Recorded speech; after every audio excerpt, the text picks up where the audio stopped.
Welcome to TTBoy TV. Today we have a performer, director, producer with vast experience, personality, style.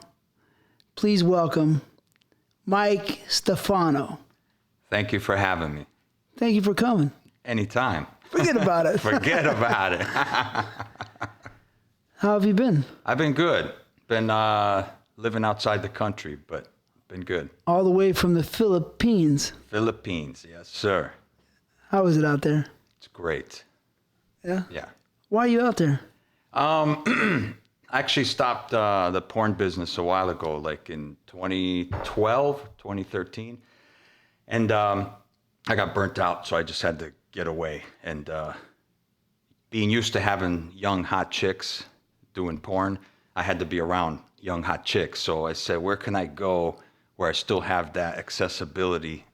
And I said, Southeast Asia. So I had to, at first I was in Thailand.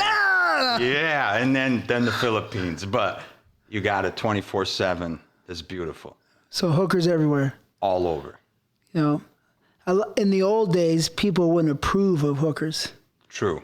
But fuck it. Fuck it. I got to worry about me, not what they think, you know? Right.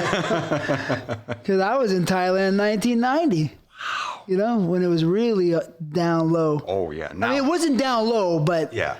For a young guy like myself to be out there, that's crazy. Fuck. And now you've been recent, you've seen the change. I mean. Oh, the truth is, Thailand must have grown 500 times as far as commerce from when I went to Phuket. Bangkok was a big city anyways, but Phuket was not too much, and it exploded. It's crazy. Have you been to Phuket? You haven't Never been. But Phuket is crazy. And Koh Samui, when I went to Koh Samui, because I did a movie, TT's Oriental Adventure for John T. Bowen, 1991. He said, go down to Koh Samui, right? When I went there, do you know what was there? Nothing. Bungalows on the beach for $7 a night. Ha. That's it. Yeah. There was like, they were starting to build a little teeny hotel. There was nothing in Koh Samui. Crazy. Go now. Yeah, go now. Yeah. Anyways, so the Philippines, I always thought, correct me if I'm wrong, but the Filipino girls always felt warm. Oh, yeah. What's happened, I feel, in Thailand is there's too much prosperity, too much money. These girls now act like they don't need you, you know, like they let you know it's only about the money.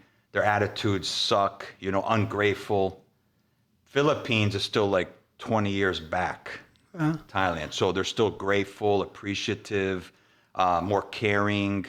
The GFE thing, you can still get there. So it still has a ways to go to get to Thailand. Maybe it'll never get there, but it's got a ways to go. So it's a better place, you know, to be. I understand what you're saying because when I was in Phuket 3 years ago, the taxi drivers, the tut-tut drivers, whatever you want to call them, yeah. you know, were like, you give me this money or fuck you, to go back to the hotel from the city, you know? Yeah. And I was like, huh?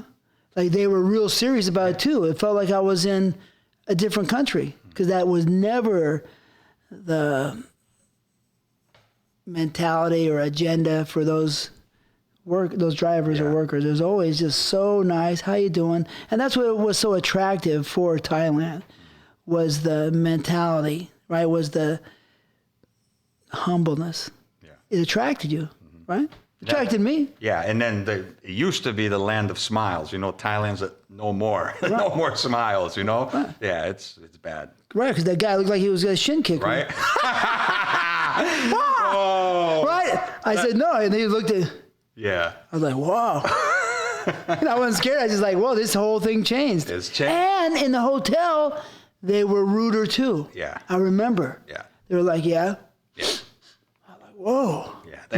They act like they don't need you, man. It's bad. But whatever. There's other spots. Yeah, but the Philippines are warm. You're in what city? Angeles City. How do you like Angeles compared to Manila? Angeles is a smaller spot. It's like the the whore town of whore towns. I mean, everything's That's the epicenter of whoring right there. Manila's kind of. I've been to Makati, Fort Bonifacio. That's like the nice area, but other than that, it's a shithole. I mean, you got people poor on the street. I mean, it's just I don't really like Manila. Only Makati. Yeah. And then Nice hotels in Makati. when I was there, I felt like I was in America. It's like great, nice streets, big buildings. I'm like apartments. Yeah. Great movie theaters, Yeah. arcades. Everything. All the hotels from America are there. A lot of restaurants. The Outback Steakhouses there. Starbucks. It's crazy. You feel like you're not in Manila. It's nuts. Yeah, I feel like you're in L.A. Yeah, seriously. It's Yeah. But so a lot of pretty girls out there. And they're like, average age is 18 to like 22. After that, they're old news, Oh yeah. So you got, like, I've been in Thailand recently. If you're in the MILFs, Thailand's a spot because all these girls who are prostitutes in Thailand now, Pattaya, they're all like 30 up, all MILFs. They used to be young girls. Now they're all MILFs. Really? Boring. Yeah, I swear to God. So if you're in the MILFs, Thailand's a spot. But if you're still into the young 18 to 22, Philippines.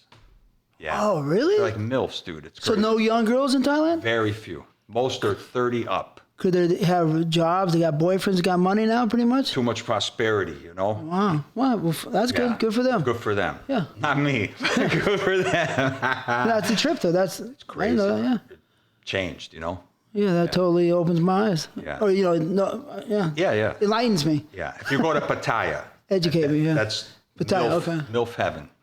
Okay.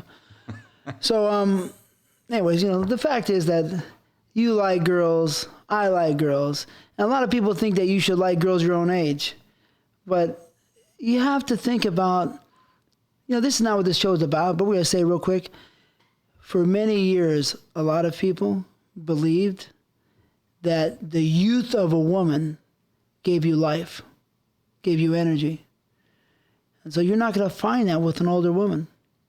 Agree. Yeah. Yeah. And so a lot of people through the world have practiced that. I'm not saying, young, I'm saying 18, 19, 20, still have vibrance in them. Of course. Yeah, you don't want 50 years old, you got a 50-year-old chick. I mean, yeah, the young girls give you like energy, like revive you, They give you a reason to go on. I don't know.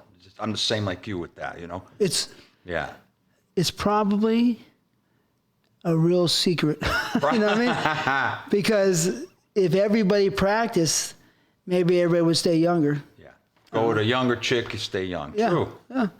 Anyways. Yeah. So why did you change your name? Because you were once upon a time Luciano, the famous gangster. Make believe. But what happened with that was I got to a point where I had kind of a falling out with Extreme at the time. And they owed me some money. And so I had two options. It's crazy. But so I had two options offered to me. Said, you either take the money and the name stays here, or you take the name and the money stays here. And I took the money, and then I changed my name to Michael Stefano. It's crazy. Wow. Yeah. I mean, as a company owner, that doesn't really make that much sense, but hey. So. I mean, I guess if you're going tit for tat or something, Right. if that was the situation, I don't know. But at least you got your money. That's the most important. Money. I did get paid. So, Yeah. So I'm happy. Yeah, because a lot of times you don't get your money. Yeah. And that's cool because that name was kind of built at Extreme. So it's kind of associated with there. So I'm kind of and then I was time to move on. So I was like, just fuck it, leave it there. I'll find something. I've been in the biz 2 years. So it's not like I was in 10 years and then I had to come up with a new name. Then I'm screwed. Fuck, you got to start all over. But a couple of years later, it's for 2 years I could find a new name and not lose too much time. I could continue on, So, yeah. When I look at you right now, you look like a teeny bit Who? from the business. A little bit. Hold on. All right, go ahead. No, do you know? No. No? No. A little bit like John Doe. Really? A little bit. Wow. A little bit right around here. Uh-huh. You know what I mean? Wow. Not, I would say I give it about 25%. A little bit. You ever? No, I never saw that. Yeah, a little bit. Wow. Compared to anybody else in the business, you know what I mean? Okay.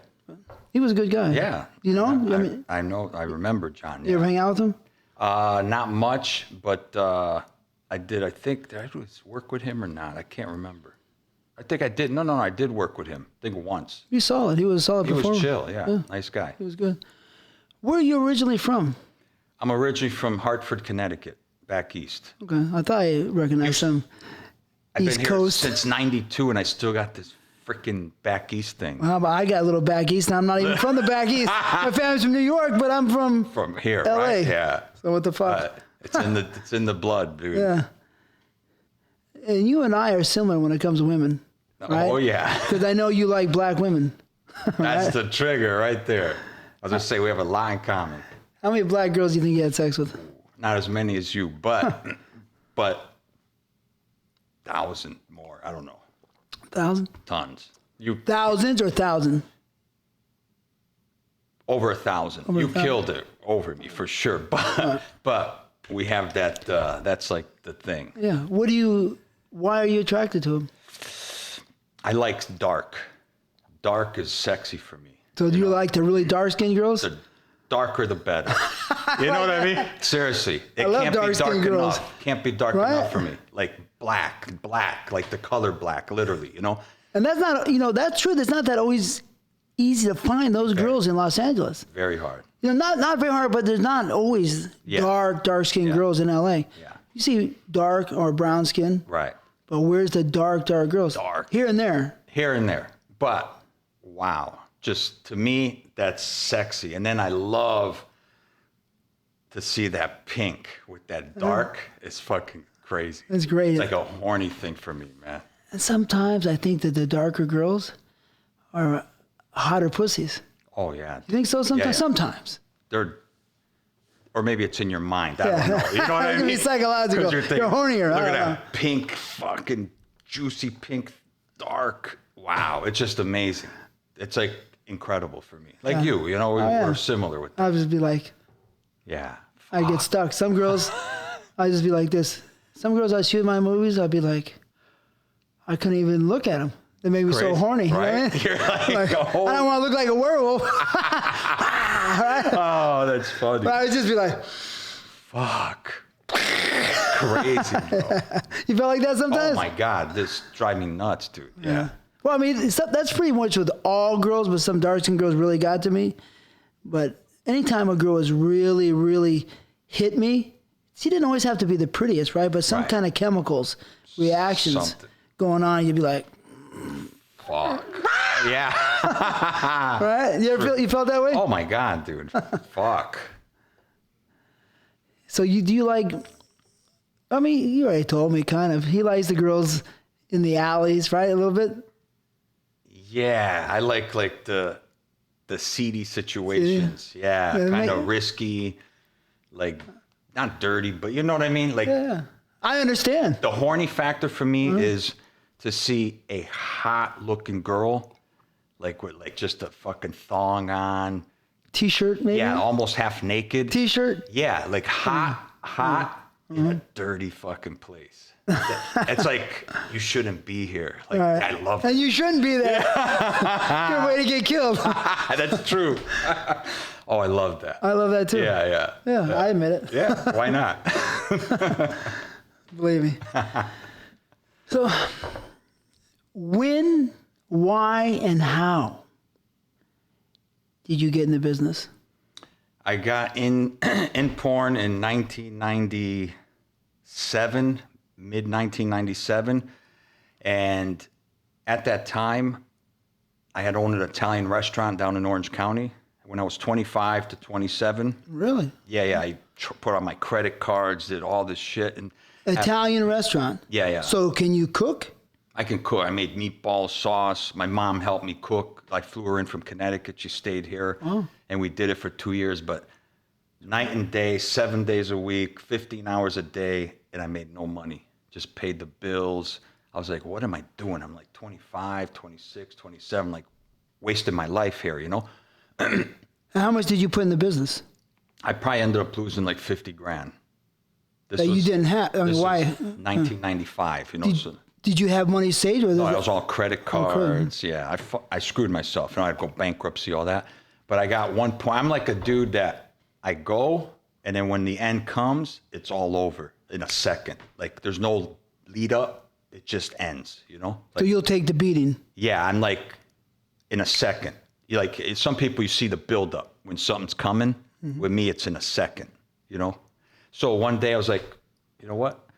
Fuck this shit. I'm not doing this. I'm 27 now. I got no fucking life, you know, and I was watching pornos, jerking off like crazy on VHSs at the time, you know, because I was always working, so I never went out. Mm-hmm. So I'm cranking out the stuff all the time, like, man, I like porno. Like, I'm looking dudes, like, fucking, like, I got to get in this thing, you know? So it was kind of, I knew I was a sexual person, like, I got to do. And one day I just never went back. I locked the door one night, and I just left everything, and I never went back, and that was it. Filed bankruptcy, all done. And then I got into bartending, a bartending school. Then I got a bartending job. This is how I got into porn real quick. And it was at the Sheraton in Fullerton at the main bar. And I met this couple who was go there once a week to like fuck each other. They both were married, so they'd meet, have a drink at 6 p.m. I was the bartender, and then they go up fucking the hotel. Kind of like that movie with Alan Alda, same time next Crazy. year or something. Remember that crazy? Movie? Yeah. Right. Like that, you Kinda. know? So these two would go in there, meet, you know, he's older, she's a younger chick, whatever. She was a stripper, and he was like older dude with some money and stuff. And then they fuck, whatever. So I've known them for a while, and then I was talking to him, hey, I like porno, whatever. She goes, oh my God, I got a roommate that's a porn producer. I was like, no fucking way. You got to introduce me. Because I was jerking. I was going crazy, you know? So how many times a day were you jerking off? I mean, you were working, so you didn't have that much time? At least once, twice. Okay. Like daily, you know? So whatever. She lived in Anaheim Hills, right? This was Fullerton. And then I went up to Anaheim Hills. I met the producer. She was renting a room too. Ben Fisher. Remember? That motherfucker owes me some money. That guy. I'll fuck you up, punk. And then you know what he says? He goes, yeah, man, you know, yeah, I don't use new guys because, you know, usually they can't do it and stuff. But here's an agent. Go see this guy, Reb. Pretty girl. Remember Reb? Oh, yeah. Wow. He died. He did? He died like 6 months ago, 5 months ago. Oh, fuck. Illness or? You don't know. Yeah, so I went to see this dude, you know, the Polaroid, you know, like Polaroid in the book, get naked with 5 dudes around, whatever. So they 5 dudes were around? Yeah, there's other dudes like me trying to audition or whatever. Wow. So I was in a room with like total of 5 guys, and he's like, okay, get it up. In front of 5 guys? All the dudes were in the same room. Any girl there? No girl. Just him? Yeah, he left. He says, 5 minutes, get it up, and I'm come back, and he snapped the Polaroid, right? In front of 5 guys? Yeah. So I'm like, okay, all right, let's see where this goes, you know? So that doesn't make sense. No, I know. So I'm like, fuck, maybe he's testing to see who really could, if you can get it up in this, maybe you're fine, you know? So anyway, we did it, got it up. You got yours up? I got mine. Most guys did too. They were, okay. Yeah, not, you know, half, whatever, you know. So they took a picture, stuck me in the fucking book, you know? And then I had a pager. They had pagers back then, remember? So this was at the end of the pager. Yeah, time. So like 97, you know? You can write little messages on the pager because only numbers, but you flip them a certain way. Yeah. Hello. Remember that shit? Yeah. So short, make it short here. So no, take your time, it's on it. So I got that pager only for this porn thing. So I knew once that thing buzzed, it's a gig, right? So 3 months later, Phil, right? I'm in the working in the hotel, right? Bartending stuff, and this fucking thing buzzes. I was like, fuck yeah, I got something. So I call, and there's like, hey, this is Mike Hot video in Monrovia. I'm in Fullerton, right? 45 minutes away. Hey, we got a scene for you if you're interested. It's a 5-guy gangbang and shit with Mila. Remember the Russian girl? I loved her. She's like a demon, bro. And the pussy was bomb. Oh, she was great. She was super. Great. Super. So, great. So it's like 5. Pretty. I never brought Mila up, but Mila, we love you. You were fucking unbelievable. Super. I have a Mila story, but first finish. Yeah, super talent. So me, 4 other dudes, and actually one of them was Brian Sherwood. So this was 1997. So I did good. So they called me and said, you want to do it? $50. I drove to Monrovia, $50 scene, whatever, right? So he called me a few times. But who was this guy? This was a Mike Hot video. It's like total amateur dude. Okay. Mattress in the corner, 5 dudes on this girl anal fucking her up. So first time with Mila, 5 guys. I mean, she's aggressive. She was crazy, bro. Right? She's great. I was like, one of the best. We never bring her up enough. She was so great. One of the best, right? Yeah, she's a total sex fiend. From the 90s. Super. One of the best. So the 5 guys, did they do good, or was it good? Or yeah. Everyone just went in, went out, like just, you know. Couple positions, and you pop, or? Yeah, then I did fine. You know, dick was half there. At some points was hard. Up and down? Yeah, so I was like, because it's 5 dudes, I'd never done this before. Right, you know? that's scary. This chick's like a demon. Fuck, I'm like, holy shit, this is crazy. Oh my God. I just run an Italian restaurant. What have I got myself into? I was like, how did you feel? Like, I wasn't nervous, but I was like a little intimidated, more from her, because she was like overwhelming the dudes. You know, she was like a demon came out of her. You know, she wanted it. Like. So they're kind of, you're all amateurs, pretty much. The only one I remember was Sherwood. The other ones I don't remember. He was semi-amateur, but he was pretty kind of amateurish then. I think he was, well, obviously more than me, but yeah, he was probably not like. Yeah, he's not at the top of the food chain. So she intimidated those guys? Yeah, like then they get in like a minute, and she's like, come on, fuck me. You know, she's crazy. And then they lose it, come out, next. At least there's 5 dudes that can rotate, keep things going, you know? But had it been one dude, it would have probably been a disaster, because she's too much, you know? You need like a total crazy dude, you know? So, you know, that can handle that alone, you know? And I'm a new guy, I never did this shit, so I was like, yeah. All right, let me tell you my Mila story real quick. All We'll go back go to ahead. that. Yeah. I was working for John T. Bowen, right? Yeah. Me and her doing a boy-girl, anal, whatever. I worked with her before. And so she was talking shit. Fuck me harder, fuck me harder. I was like, you have the right person. And John Bones, yeah, right. He's, he loved it. Right. I'm probably the only guy with that type of stamina, probably. I was doing like 30 sprints a day, and I had, I could just bang hard. Yeah. Weigh 147. I just was lightning, all the way around. So I fucking grab her neck. I grab her hair, and I fucked her. I mean, I banged on her ass, and something happened where she was too loose. No. I swear to God, I'm still frightened from this day that I was this close from breaking her neck. Wow. Because it just went at the same time. Me pushing and her yanking or jerking, and her neck, we had to stop the scene for a second. I was like, I swear to you, this close, I would have killed her on the set. Wow. And, we were having a good time. Yeah. She called me poodle dick. She was like saying that shit. What? Or something like that. Like, come on, poodle dick. Right? Oh. I got 8, 9 inch dick. It's not a poodle dick, but she just like to get you motivated. Yeah, of course. And, that's scary, right? Because I was, and John was like, oh shit. I mean, You were that would have been great publicity for his set. Yeah. But that would have been bad. TTBoy does it again, right? Fuck, almost. Anyways. That's crazy. Crazy. But she was great. She's one of my favorites, actually. She was so good. The pussy was fat, puffy. She was horny. She was passionate. She was cute, too. Yeah. She was pretty. Sexy, yeah. She was undercover. Mm-hmm. I think she said she was no, I don't know if she did, but she had a mob boyfriend. She was like Russian mobbed up. She's like real deal, you know what I mean? Or she was a whore for the mob or something. Like she was in heavy, you know what I mean? I can see that. But she was wonderful. I loved her. Super. Finish your story. So that was that. So I got into it, and then finally, like after like 6 months of like one scene a month, $50, then I did a scene with Jacqueline Lick. Remember her? Yeah. Jacqueline Lick. Brown-haired girl, little bit of a body. Mm-hmm. Friends with Tammy Monroe. No? Don't remember her. She was friends with John, wasn't it with John Decker? No, the other guy. Oh, okay. Alec, no. Damn, it'll come to me. But the girl, there was another girl, Rain something. Taylor Rain? No. She was popular at that time. Damn it. She was married to another guy, Alec Metro. He liked feet.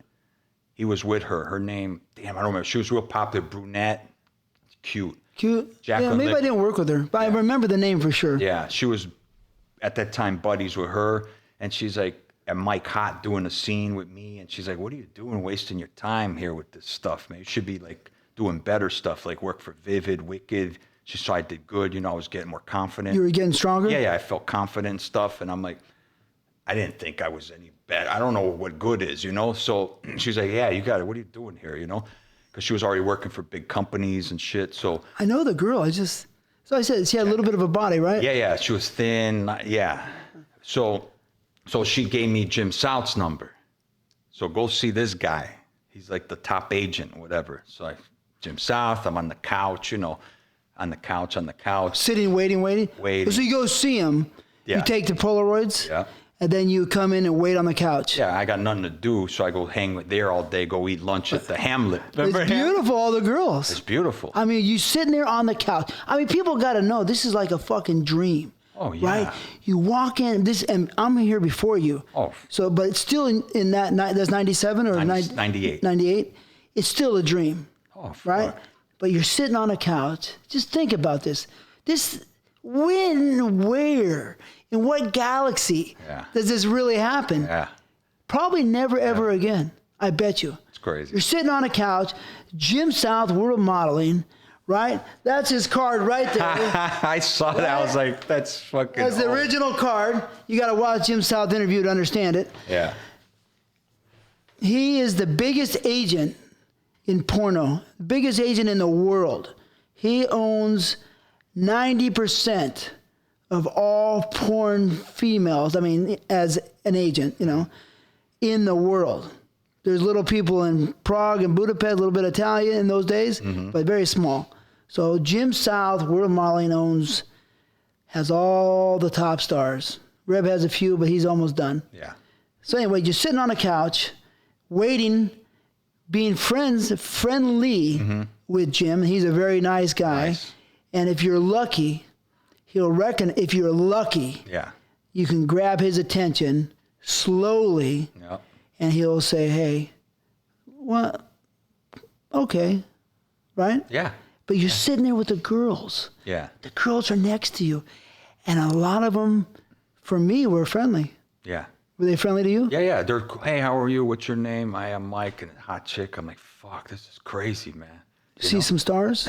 I can't remember if I saw big star. I remember the pictures. You have pictures of all the hot chicks or stars on the wall, and but I don't remember meeting any of them in the place. They were like just maybe in the middle kind of girls, not like superstars, But I meet them and, "Hey, what's your name?" "Hey, you do scenes?" Some maybe took my number or whatever, And then Jim South, because he liked me. I'm an easygoing guy, So I go to lunch with him at Hamburger Hamlet. Remember Hamburger Hamlet all every day? Yeah. So we went. Or Solly's. Solly's, yeah. So we would go to lunch. I hang out and we got like a friendship, he liked me. And then people go, "Hey, we need a dude," and I'm there. "Hey, try this guy." And slowly, so this is, okay. All right, here we go. So this was January 98. So because of Jim South sitting on that couch and going to lunches, I started getting scenes. So I had like 8 scenes in January. Then So when did you first come to Jim, and how long did it take you to get those scenes or grab his attention? I got there in January of 1998 to Jim South, and probably maybe like a week, because I was there every day. You're fast. 10 a.m. Took me more time. Yeah, it was like a week, but not like quick, but I was every day sitting on that couch from open to close, like 10 a.m. to whatever, 6, whatever he shut down. I would just hang out, go to lunch with him, sit back on the couch. Like that was like my job, So then these people call, needed a dude, whatever. And then I did I can't remember who I worked for, but January, February, March, I was working 8 scenes and 10 scenes and 12 scenes. I did okay, I felt like it was okay. They called me back or whatever to work, but I don't want to lose the subject, but I still want to know, after your first scene, when you went home, I like to explain the psychology to the people. Okay? We don't want to lose that little part, but when you went home from fucking Mila, what did you think to yourself? You got $50, which isn't shit, but what did you say? How did you feel about your performance? How did you feel about the scene? How did you feel about fucking that girl? Okay.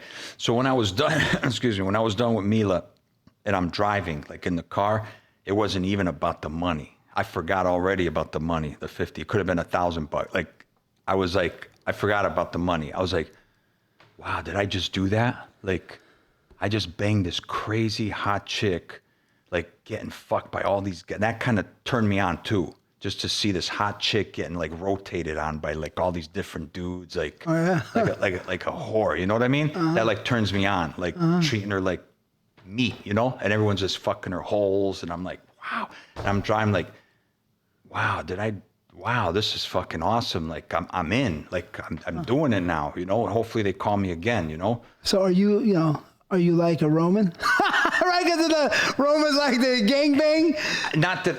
just joking, you know what I mean? No, but I like when you're like tearing a chick apart, like the more dicks, more like torture, not torture, but more abuse, like, you know, pussy abuse. It makes me horny. Like seeing this chick taking all this, like just turns me on, you know? Like, look at you, what you're doing. That's fucking nasty, you know? I like it. Just turns me on. So, yeah. So when I was driving home, I was like, wow, I did it. I'm in. This was fucking awesome. You know, hopefully these people call me again. And then they did. So you felt good? I felt great. I felt like I achieved the first step. Like I got my first scene. I proved myself. I felt I did good. You know, I was as good as the other dudes that were there. I didn't feel like lesser or anything. I said I did as good as them. So I think they should call me back, you know. So and then they did. And then it went from there. But so the next scene was better? The next scene, I don't remember who that was, but yeah, I slowly got more comfortable in that environment. So you kept building your confidence? Yes, I felt relaxed. Next time better, more relaxed, because everyone's a stud in their bedroom, you know, but when you never done that kind of thing, that's like your bedroom. You got to be able to fuck with lights and people and up under your shit, you know? So I'm like, so I felt it's all in your head anyway, but I felt more confident. It's in your head, but it's also physical. Physical too. You have to be physically able. Yeah, that's true. True. Yeah. That's it. So you felt better each time you did a scene, which makes sense. Yeah, more confident. I mean, it would have been bad if it went worse, but yeah, it went better. So. Were any of those 5 girls in those 5 scenes as good as Mila? No, she was probably blew them out of the water. They were just normal. That one like stood out to me. You think you got a little bit lucky getting Mila for your first scene? Yes, because you get the hard one out of the way, because then it just got easier. Maybe because these girls were less crazy. I don't know, so I felt more comfortable, you know? But she's hot, right? Oh, she's hot, so it helped. It would think, to me, it would seem like it would have helped a little bit. But then it can play both ways. Yeah. And being with other dudes. I mean, I got put like in a worst case scenario, being a first scene person, you know?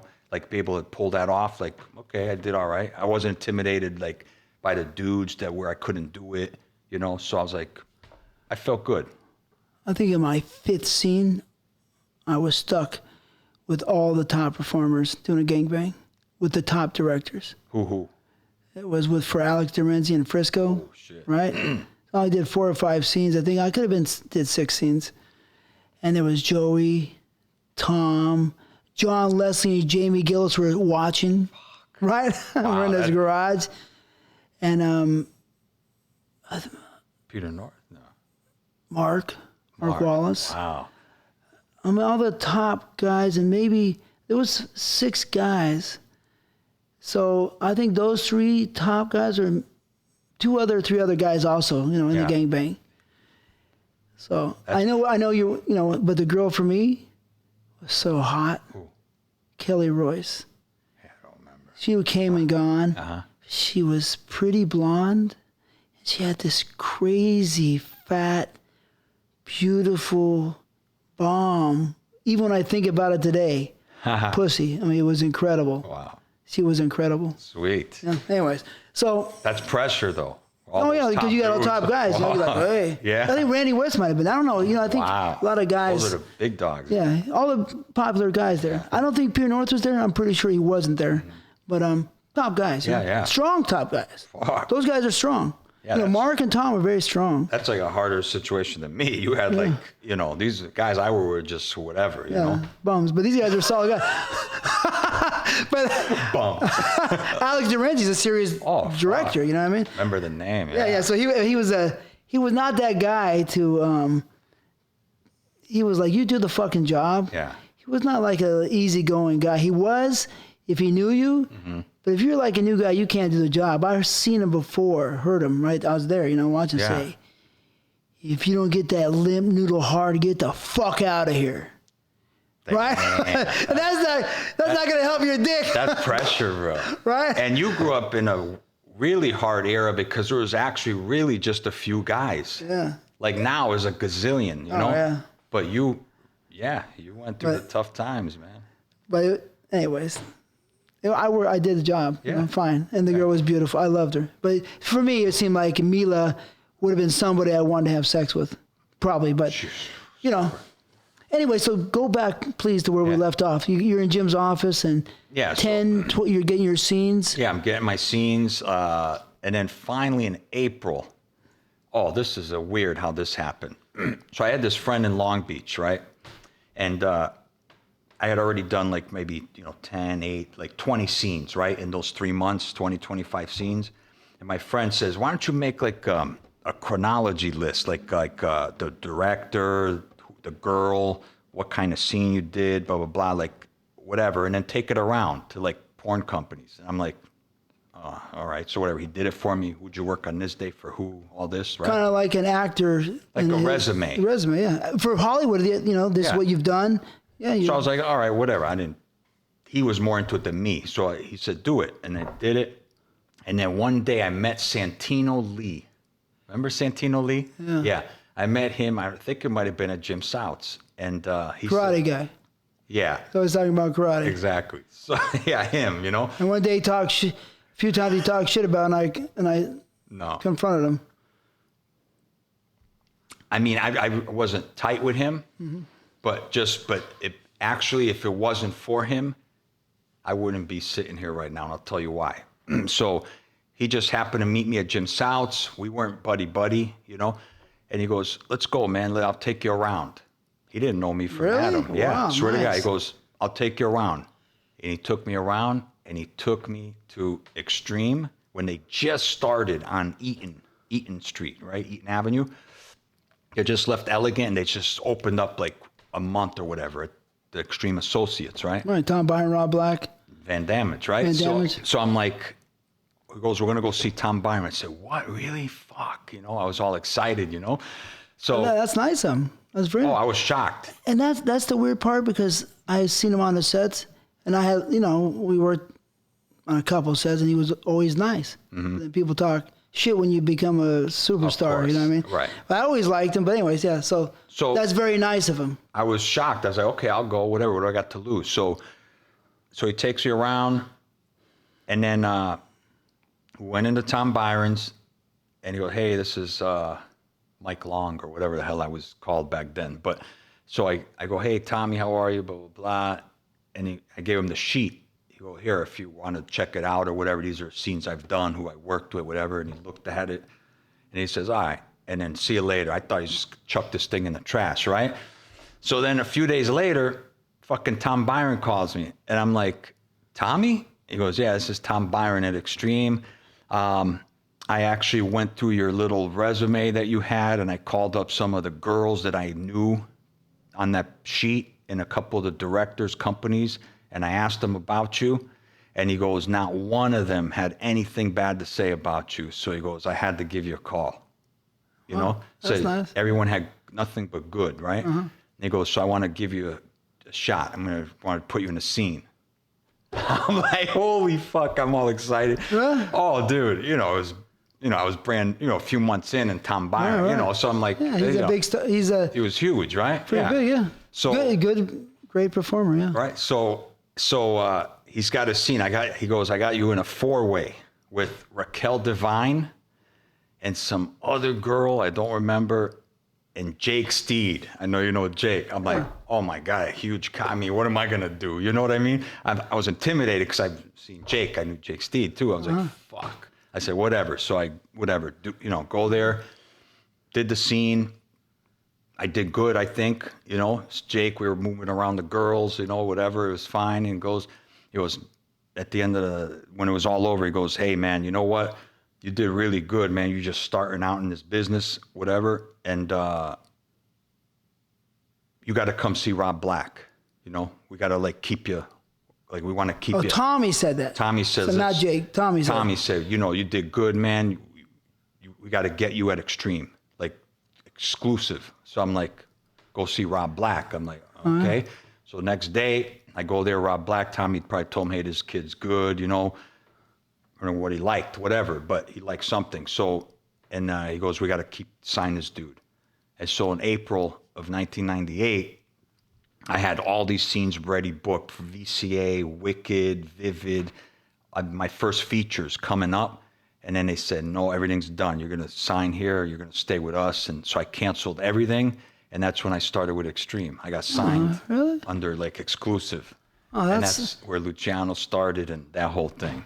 I think that kind of sucks a little bit because you missed out on those girls. Yeah. I mean, on those companies. Yeah. I never got to work for them. That's terrible. I didn't know that. Yeah. So I just did Extreme for like 3 years or whatever it lasted, you know? Oh, my God. Yeah. Yeah. Yeah. Well, that kind of sucks because it's I never went that route. You missed a better boat, in my opinion. Yeah. You know what I mean? Yeah. So I got stuck in that whole just gonzo, like. Right. I mean, you missed a good time. Yeah. And this was like. You feel that way?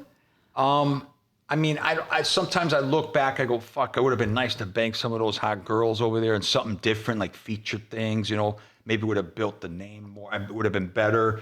But then I look at it like everything happens for a reason in life. So like maybe if it wasn't for that, I wouldn't have gotten where I was, you know? I don't know. But I just look at it like it was supposed to happen that way. But it would have been nice to try the other stuff too, you know? But we went that direction, you know? Yeah. Were you a porn fan? I mean, you kind of said you were, but were you a real porn fan before you were bored at home from, 15 hours a day at the pizza place? When were you a porn fan? And when did you first watch your porn? And what kind of porn were you watching? So the porn thing, you know what's crazy?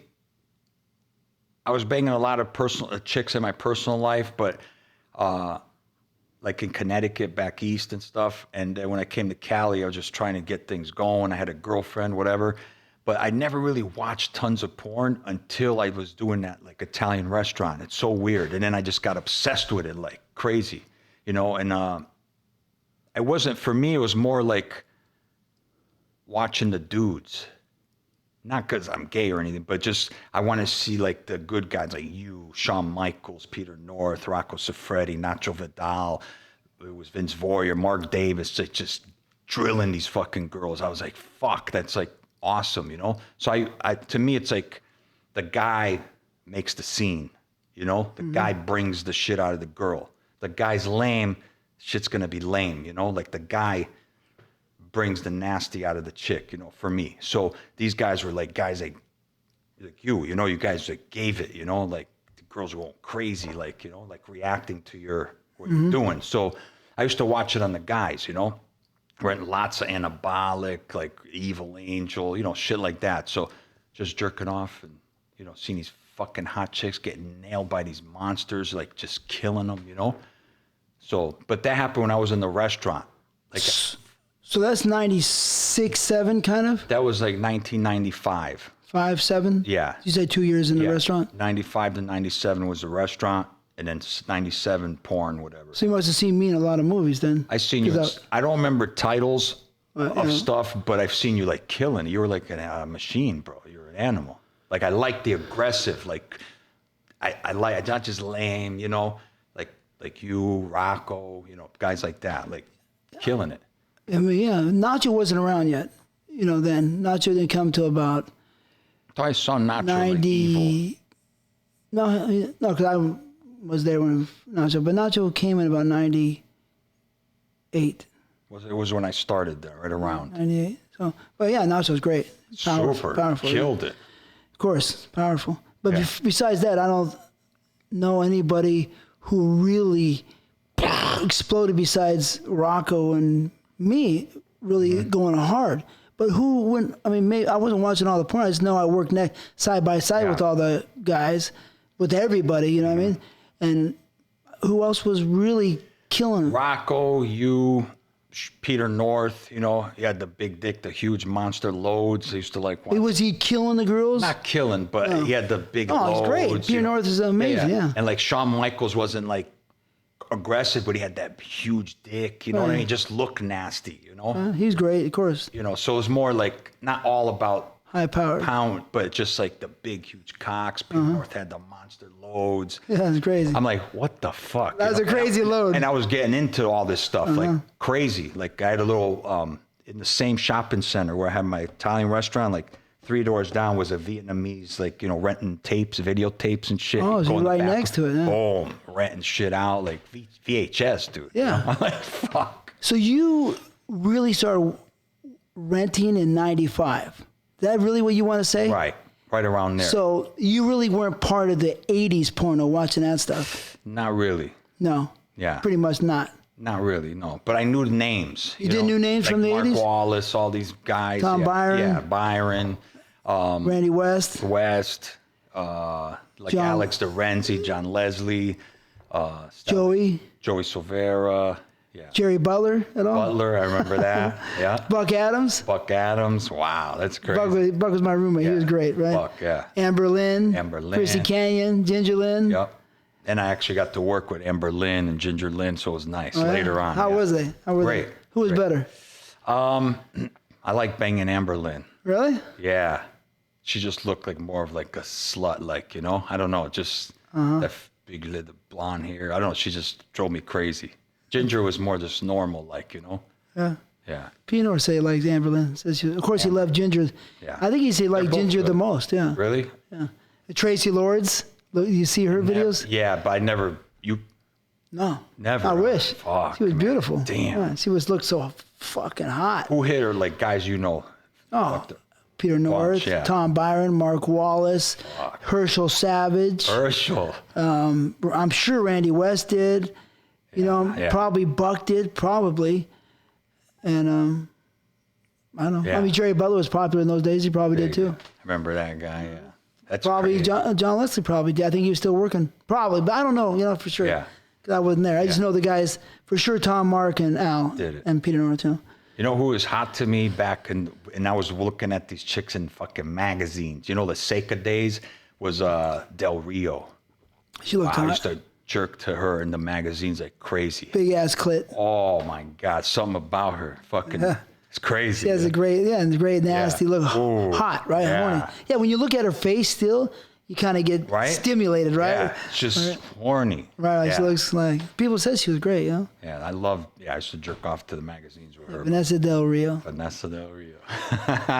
So back in the day, in the 80s, so that's really, you weren't part of renting those movies. Right. But in the early 80s, renting porno, there was hardly any porno. Right, wasn't that, it was on VHS or right? Or, 80... Or film, what was it on? Yeah, it was on VHS. VHS. Probably 82, 83, I think it started going on VHS, I'm pretty sure. It's beta, you know what I mean? Beta. And so it was really hard to get the videos. Yeah. But you started renting it when it was really easy to get. And the flood of porn movies came. Because It was like the Gonzo when it started. Yeah. I mean, there were still features, right? A lot of features in 95, 97. But then slowly amateur and Gonzo started coming. Right around 95, 96, a little amateur started coming. And not amateur, Gonzo started pushing. Evil Angel and Elegant Angel. Then Anabolic was huge. Anabolic. I remember. Yeah. That time was like when I really got obsessed with it, you know? Yeah. I mean, that's a good time to get obsessed, I guess. Yeah, There were some great girls. What girls do you remember that you liked that you were watching? Well, I wasn't really watching for the chick. I was just watching I rent the dudes that like give it. Not because I'm looking at the dude, but I want to see him get destroyed. You know, big dicks, you know? Right. And back then, even 97, whatever, it's not like now. There was still not a lot of guys. So it was always the same good guys. Yeah. You, Sean, it was always, you don't have a ton, you know, it was always the same. So you guys were like working everywhere, you know, in all the movies. So it's like, I just like seeing the guys with like the energy, the big dicks, you know, like just pounding these hot chicks, you know? Yeah. It's beautiful. There was no Viagra, no Cabaret, so people couldn't perform. So who the hell's going to test? If a guy doesn't do good the first 2 or 3 times, then what good is he? Yeah. He's going to cost you too much money. Yeah. He's gonna Back kill you. then it was just, like a few kill you. guys. Yeah. Yeah. It's hard. I've seen so many guys come and go, you know what I mean, in the business before Viagra, because they thought they were studs. And here's the fact, is that while you might come on a set one day and you feel great, and you know this. Yeah. I'm going to let the people know. You feel good one day, your body sometimes can't betray you. Yeah. You know, it happens in all sports. For athletes, you know, your body can't betray your mind and body have to be together, and spirit for porno, whether the men know it or not. But you'll come in one day, you'll do a great job, right? There'll be the girl there, she'll be great. The director will be easy to work for. Everything will just work perfect. But the next 10 scenes, Right. you just got hit by a girl you don't want to work with, and something back home is irritating you. Right. And something's wrong, and so now the next 10 scenes you do are shit, and everyone gets worse. So at the end of that, you are now a scared, paranoid performer who is finished. Yeah. Right? I mean, I've seen it numerous times. Yeah, for sure. You don't always get the girl you love. Totally. You have some that fuck with you. I mean, I've had, what's her name? You know her. Is Jasmine St. Clair. Remember her? Yeah, I liked her, yeah. She was cool, but she would fuck with you. Like, say, Really? get that dick hard. Just fucking with you. Really? Oh, Wow. yeah. I was on things with her at Extreme when they had her locked down for a while. Yeah, she was like a little fucking with you, you know? Really? So you had to be mentally strong when you had her around. So. Yeah. I mean, anything could get in the back of your head and could fuck with your dick. Yeah. You really had to be like a iron-minded person to be a great performer. Yeah. But yeah, right. So she especially, I thought she was cool. Sexy. She was sexy, Dark skin, man, dark hair. Oh, I love that. Yeah, she was like, what, Indian or half something? I don't know what the hell was she? She was like mixed Indian or so. Really? She's sexy. Fuck. Yeah, she was nice. Dark. I never worked with her, I don't think. But Wow. I don't think I ever worked with her. One time she called me up or something. We were on a set or something. I don't know. Nice body. Went home with her, you know what I mean? There I mean, come on, I'm TTBoy. There All you the go. girls love me, you know what I That's mean? right. Pretty much in my time. So then you really didn't watch the 70s, 80s porn, so you pretty much watched the 90s. So we know that for sure. Pretty much. That's when I deep got into it. Yeah. Before that was more like magazines. You know, I was getting laid. You know, I wasn't really. Yeah. You didn't need to watch it. I didn't really need. Okay. So did you ever get nervous? I mean, you had to get nervous on a couple of scenes. Was it the first scene or halfway through with Jasmine made you nervous? Were any of the girls any girls that you work with make you nervous? Had one or two of them. Can you remember or not? Not like intimidated to where I couldn't do anything, but nah, not really. No? Never had. Yeah. No? No. Oh, that's good. Yeah. I mean, I'm a great performer. I was nervous numerous times. But not like to where I felt like I would like fail or I don't know. Just Yeah. yeah. So besides black women, right, that we love, what's the second most type, color or ethnicity that you're attracted to? My next one down for sure would be a Brazilian. Because they got that hourglass, They all got the big butt.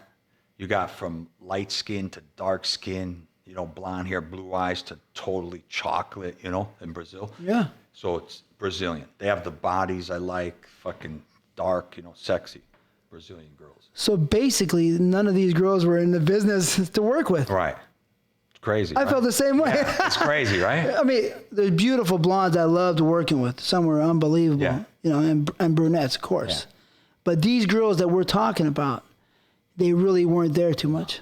For us, it's not good. Yeah, and what's funny, dude, is like when I'm getting content ready for OnlyFans, just gonna try that shit out, and everyone's doing that. All my old stuff, whatever, put it up, and I'm loading my movies, whatever. I'm like, black chick, black chick, black chick. I'm like, no, I hardly got any white. I didn't realize I shot so many black girls like in my movies. As I'm doing this thing now, I'm like, fuck, everybody, it's all black chicks, DPs, anal, this, that. I'm like, fuck, I shot a lot of black girls because I liked them. How many scenes? Oh, tons, dude. Really? Tons. Wow. Probably half of my stuff is probably black girls. If you had to go all the scenes I did, half of them are black girls, 50%. I bet you a lot of those black girls came from me because I had trained 3 agents. They're all those guys. Who? Brian, big tall Brian, light skinned dude, big dude. AJ. Ed, bald-headed Ed. Ed. How about Tom Hope? Thomas Hope. Oh, I never No, I know him, of course. Okay. But I didn't train him. Okay. I did, it wasn't. Yeah. I had a few of those guys because I had like these little series that I would do in my car at the back of red light and in my office. And I would have guys every day bringing me just girls off the street, like never, you've probably done them, but it's like beautiful, like just average looking, not all made up, just beautiful. They make you the horniest. Right off the street. Yeah. You know what I mean? The sweatpants, whatever, just like normal, like they would be going to the mall. I love it. Awesome. I mean, I started my company, started with black girls, black street hookers. That's the first series I made. Because why? Why? Because there was no black girls.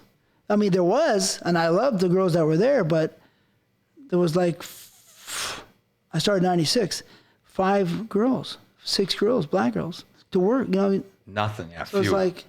So you killed, you did what you loved, and that was beautiful because That's awesome. I would go get the girls myself. I'd talk to them. Hey, you want to make movies? Come on. Yeah.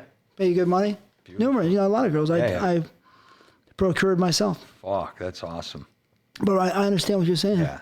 I love the black girls. Oh. So you did so many black scenes. Well, how many movies? See, I want to get to that later because I know about your, but you kind of bring that in a little bit. But how many movies did you produce? I produced, it was 90 movies. 90 movies? Yeah, 90. So 45 of those movies is mostly black girls? Probably, I would say 50%. I did a lot of like black series, like Feeling Black. Like I had 11 volumes of that. A lot of, and all my little office things, my car. I shot like 168 of those POV scenes. I'd say half of those are black girls. Oh, yeah? Oh, yeah. So you did most of the scenes in your movies? Most of them, yeah. 2 or 3 scenes out of the movie? 3 scenes. And if there's like DPs, I'd be in all of them. A lot easier, right? Yeah. I try to go... Cheaper. And I wanted to fuck them. So I'm like, I try to be in as many as possible, Yeah, I understand. Fuck. Sometimes sometimes I did 3 scenes in my movies. Yeah. But sometimes when I'm shooting another guy, I'm like, fuck, I want to be fucking. Like, it'd kill me to shoot. Like, I want to be banging, It fucked me up. Like, I don't want to be shooting this shit. I want to be fucking, Right. I want to fuck in every scene. But I know, you got to mix it up. Yeah, so much easier to do it. And you get to fuck, because you picked a girl you want to fuck. It's like, it's the dream. Yeah, it's a dream. Really. I mean, I worked, obviously I worked for all the companies since I started in the 80s. Worked for everybody until like 2000. I stopped kind of working for everybody. But I had to work with the girls that they gave me. Right. You know what I mean? Right. And I had lots of, however many scenes I did for everybody. I did probably 3,000 scenes, I think.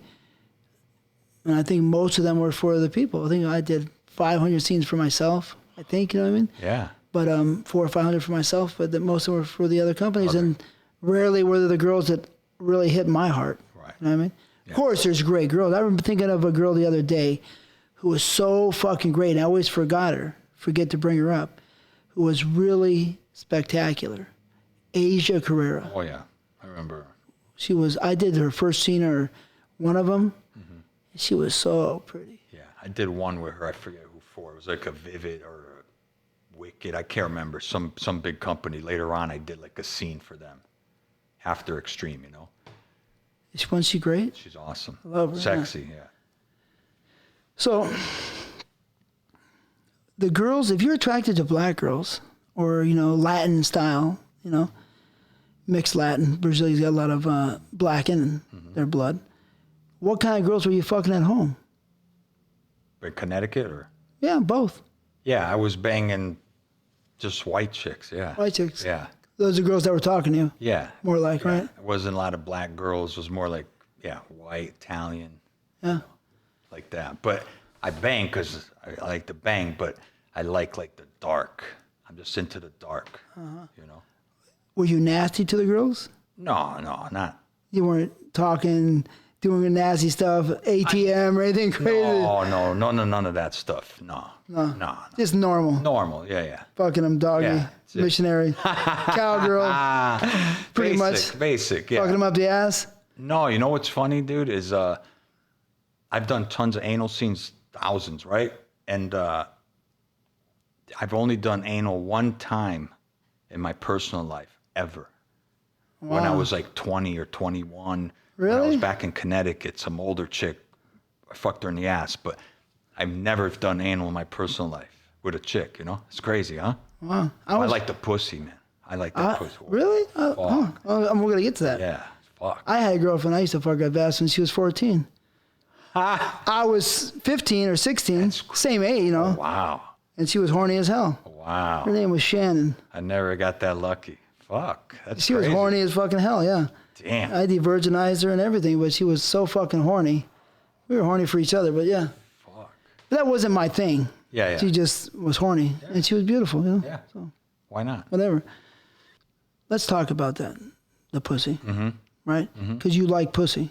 You're a pussy man? Oh, yeah. I'm a pussy man. Yeah. I'm a serious pussy man. I was looking at pussies since I was 6 or 7. Still, my father's magazine just worshipped the pussy, right? Yeah. Do you know the difference? Because I'm going to tell you right now, a lot of performers I've talked to don't know the difference between a puffy pussy, a super hot, tight pussy. It's weird. And when I got into business, I was looking at the magazines before the business, right? Excuse me. And I see all these fat pussies, puffy pussies. There was a girl named Blondie. Blonde. It used to be Tony Montana's girl. Her pussy is so puffy, right? And when I got into business, I would say, where's the puffy pussies to everybody, you know? And even Peter North looked at me like, what's that? Weird, right?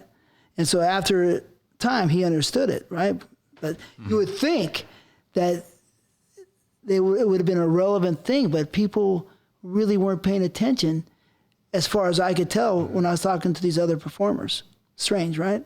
But so if you're a pussy man, what kind of pussy do you like? And can you tell the difference between a good pussy, a bad pussy, and a crazy bomb pussy? For me, the type of pussy I like is I'm into the big fat lips. I like that shit coming out. Like hanging fucking so you lips. Like curtains. Like roast beef, man. Just fucking mangled up. You Really? know? Oh, yeah. Big clit, big fucking lips hanging out. Oh, that drives me crazy. So it looks like a girl guts were ripped out. Oh, yeah. I love that. So the more there is, the better for me. The more I could like pull it. Like, really? That's my type of pussy. And from what I've experienced is the skinny chicks seem to have like a looser pussy. The little thicker girls, they got the like warm fucking snuggly pussy. I don't know, just the dick feels good in there, you know, when they're a little thick. On average. Yeah, mostly, you know. There's exceptions, of course. Yeah, of course. But on average. Well, let's go to that real quick because I'm going to tell you what I think. Mm-hmm. I think that the size of a girl, right, when they have a little weight on them, pushes their guts tighter. I think, you know what I mean? Makes sense, yeah. I'm not a doctor, but I understand what you're saying, so keep going. It just seems like it's tighter, it's warmer, moist. It just feels like there's this incredible sensation when the chick's bigger, thicker, you know? Not a fat, but, you know, big, you know? But the hanging lips, dude, that's the seller for me. Like, bigger pussy, the better. You know, some guys like the mound, you know? Oh, a little mound. Fat, puffy pussy. Yeah, fuck. Long, fat. So if you can have that with the fucking lips, forget about it. Yeah, there you go. I'm down for that too. Oh my God, forget it. So you like that too, Oh yeah. the most? Oh yeah, if it was fat and the fucking lips, ooh, yeah, it's over. Give me an example of some of the girls.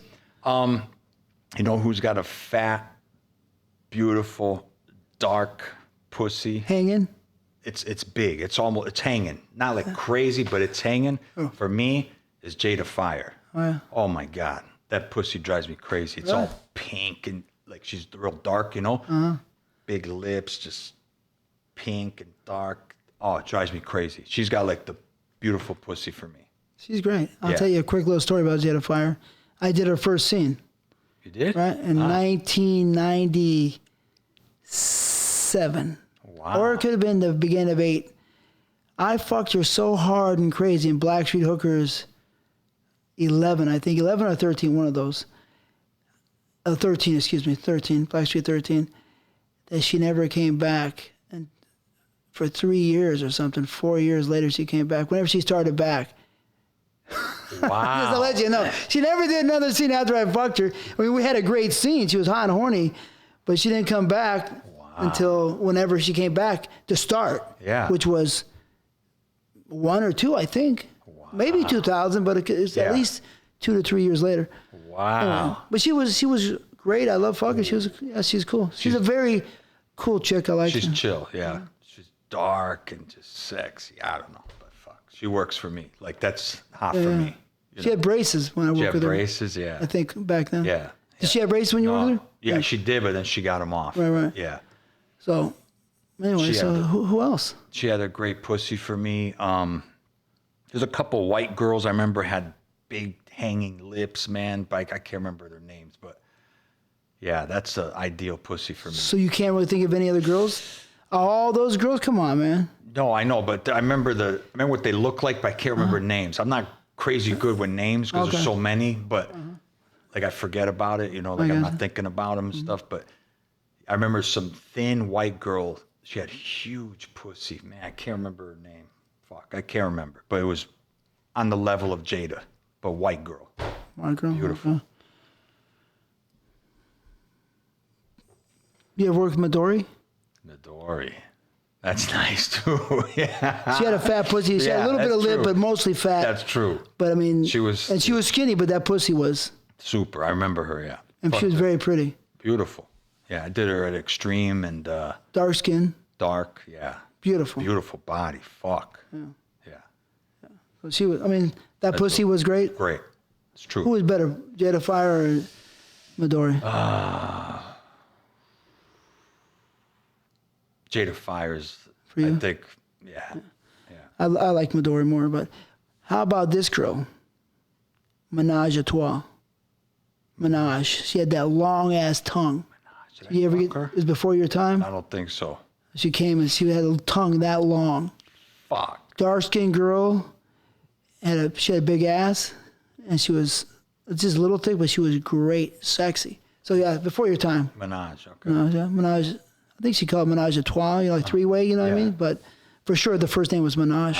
Okay. What about Obsession? You work with Obsession? Obsession. Yeah. She was crazy Nice. pussy. Nice light skin, right? Yeah, light skin, not dark like you like Yeah. him, but she was great. Nice. She was good. And then who was the other one? Janet Jackme, you work with? Janet Jackson. I would love to. Unbelievable. You never? No, she was super too. Janet Jackme was unbelievable. She was super. Unbelievable. Seen her in Scene. She's nasty. Yeah, she's great. And who was that other one? Who were those twins? Those Mocha and Chocolate? dark. Yeah. They were cool. They were sexy. Yeah. Sexy. You work with them? Yeah, yeah. Yeah, they were great. Good. Did you work with them together? No. Separate. Yeah, they were nice. Chocolate, They were cool girls. They were sexy, yeah. And India, remember India? You know, India was very dark. Yeah, you like her? She had a hanging pussy a little A bit. little bit. Yeah. She was nice too. How'd you like that? Yeah? Yeah. Pussy was good? Yeah. But can you tell? See, this is the problem, or the mentality, is that if you're so attracted to the girl, can you really tell if her pussy's tight and good wall to wall? Can you tell? Because it doesn't sound to me like you could totally tell. You might be infatuated psychologically. Yeah. What do you think? For me, the one that felt the best that I can remember right now that felt the best, like I was connected to, I don't know, the feeling was Jada. Just maybe because I was liked her or was into her. So I'm thinking, because I think you're psychological. Yeah. You Like you I might be mental. I connected more with probably I have to connect and then it feels better. That's what I'm getting from you a little bit. You think so? Yeah, probably for sure, yeah. I mean, I don't know. I'm just Yeah. feel this a little bit If because it- I know the pussies. Yeah, because if I'm not connected, Your dick is not hard. I mean, not. yeah, it feels okay, but when it's really good, it's like probably I'm mentally connected, kind of, you know, to the chick. Yeah. Yeah. I'm not that way. No. Oh, I can be. Yeah. But I don't need that. No, you don't. I hear you. But, because I just like pussy. Do you ever just look at the pussy? So you like those hanging lips, so when you're looking at it, you're fucking it, you like getting more excited? Oh, yeah, and the lips are going in and out. Oh, my God. So they get you Makes crazy? me more horny. See? Yeah. So you're more psychological. Yeah, more visual. mental. I got to see it, Yeah. I mean, I like looking. Yeah. But I know right away if the pussy's on fire, you're like, oh, you stick your dick in there, you're like, oh, fuck. A few strokes, you're like, I mean, have you ever ran into a girl where you 5-6 strokes and you're in trouble? Very rare. See? So more mental. More mental. Yeah. You're not, I'll be like, oh, shit. No, I'm mental, right? Really? I'm there, too. But I'll be like, oh, my God, that's some crazy pussy. That got you on edge. Yeah, quick. Yeah. Fuck. I'll be like, wow. Mark Wallace would be on edge every second. As an actor, he had to pull out all the time. All the time? Wow. Yeah. He was close, huh? He's always close, and too close sometimes. Wow. Oops. Yeah. He hit himself in the face. I always thought Mark was a very good performer. I remember watching Mark Wallace, yeah. Wow, that's way back. So you didn't fuck girls really in the ass, only one, but when you got in the business, did you start liking anal sex? I mean, it doesn't feel anything to me. The pussy is the number one. But what I do get horny about the ass is seeing a girl get fucked in it, It's like, you're not supposed to be doing that. Like, dicks in your ass. And so that horny factor of that makes me like it. But I'm personally not, if I had to choose pussy or ass, I'll take the pussy all day long, So it feels like another level for me. But the ass is more about the visual, like perversion. Look what you're doing, you filthy, You're a pervert, right? Yeah. A little bit. Yeah, but I'm not crazy about it. You know what? Since my dick was so hard, right, as an actor, I had to do all the anal. You did all that. Right? And I'm with you. Right? I'm with you, what I mean? It's like once in a great while. A tight one. Once in a great while, you'll have the right girl, and the ass feels great. And she's not, Yeah. pooping on you. Yeah, right. Right? Yeah, right? And everything will work out perfect. Yeah. But believe me, I did a lot of DPs, a lot of anal, lots. Mm-hmm. And 90% of the time, I'm like, because I'm a gangster, I'll just do whatever they want me to do. You know what I mean? Yeah. And not say a word as a performer, Yeah. That's why I was a good performer. Yeah. But yeah, I didn't want to really do it. Yeah. The pussy. I just like the pussy. Yeah, totally. But yeah, there was only a few girls. I went to one girl, Bianca. Remember Bianca? Tall. She's kind of way before your time. White or no? White girl. White girl. I can't... She looks almost Spanish a little bit, but she's tall. Remember the name? She was married to Bruce Seven. Yeah, I remember. But she had a good ass. You remember? She banged her, yeah. Yeah, Yeah. Who knows? I did at least 1,000 anal scenes. You know what I mean? At least. So, Damn. How many scenes do you think you've done? I don't know, man. I don't know. 1,000? For sure, a couple thousand. Couple thousand? For sure. Okay. Yeah. It was like 12 years, like nonstop. Uh-huh. Yeah. Probably You do 2,000. 2,000. You do one scene a day, 2 scenes a day? One. One a day? Yeah. I used to do 5 scenes a day. Holy fuck. Yeah. Not every day. Rarely did I do 5. Mm-hmm. But one time for Jim Holiday, I did a scene, 30 girls and me, and they wanted me to come 5 times in the scene. Come on. And they only gave me like 2 hours to do it, in 2.5 hours or something, 3 hours. And the Tiffany Minks ripped my dick with the blowjob. First was to come off a blowjob, which is not so easy sometimes. She ripped my dick and I had to fuck to 4 more pops with, on the ground, 30 girls. Because the producer, Jay, that was stupid. I should have had a couch or something on the ground, concrete floor. Wow. Come 4 more times with a ripped dick. That's crazy. In a row, consistently. Yeah. That's hard. You're amazing. But shit, come on, man. And Nina Hartley was mad at me on the same set. And she was in the audience, part of the girls mad dogging me. Wow. Right? Yeah. Right? Wow. I was like, that's some crazy shit, right? That's crazy. I had a good mental focus, right? Yeah. But I didn't always do 5 scenes, rarely, but numerous times I did 4 scenes. And sometimes the fourth scene would just get me warmed up, That's crazy. right? Yeah. I swear to you. You're one of a kind, believe me. But blowjobs. So, do you like blowjobs? It's got to be exceptional. I can't come from blow. I mean, it's Right? It's not easy, right? Oh, That's why I say Tiffany made rip my dick. But I could do it because I have mental focus. But I'm going to tell you right now, I'm with you. Yeah. So goddamn, I can't. we got the same blood. Yeah, What? I don't know, man, but I can't do it. I remember the one girl I think that made me come from a blowjob in my whole porn career, and it was unbelievable, was Pebbles. Remember that black girl, Pebbles? It was, Brown skin girl? yeah. It A was little bit thick? little thick. Oh. It was at another level. I've gotten tons of blowjobs. Hers was like a pussy. And I came from it. I was like totally shocked. I was like blown away because that's impossible. She was cute. So she stands out to me. Like that was the best blowjob I ever got. Made me come from it. Like I can't do that. So you're not really into blowjobs unless they're so perfect. Yeah. Like Unless exceptional. everything is in line, right? Exceptional. Yeah, I can't do it.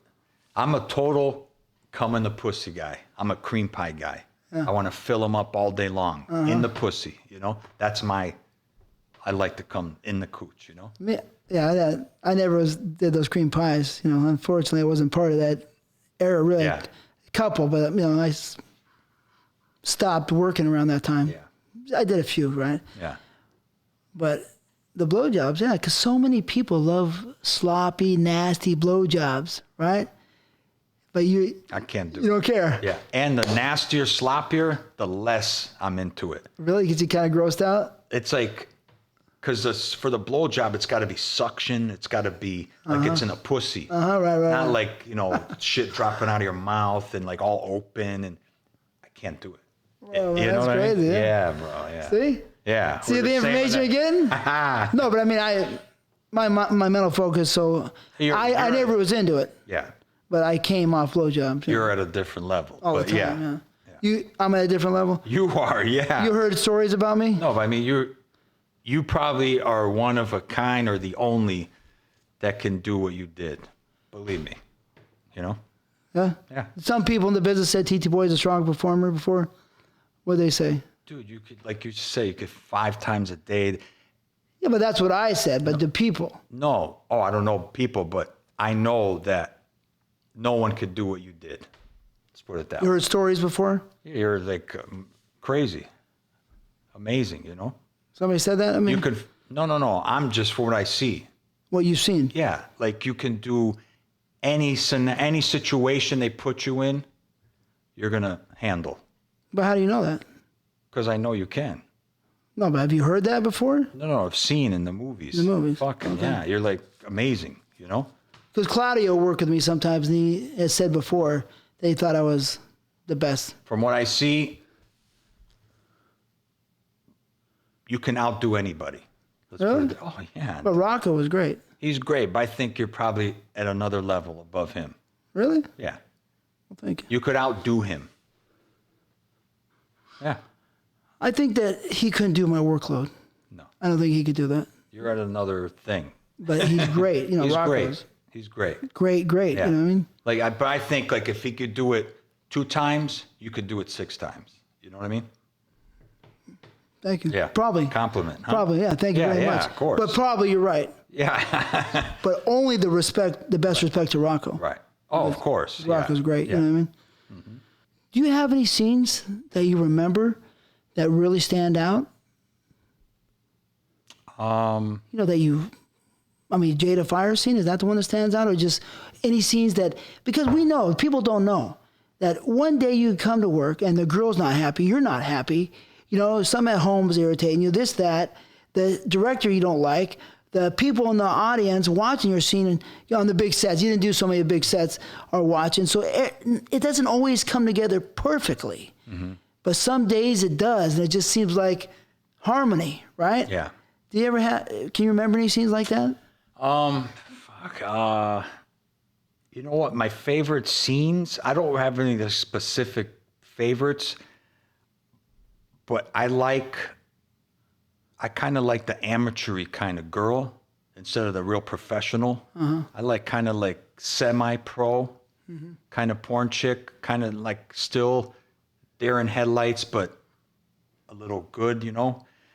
The kind of new girls. I got my most enjoyment out of those things I did at the office with the guys, little pimp bringing me the girls, like the nobody chicks. So it's kind of like cheating.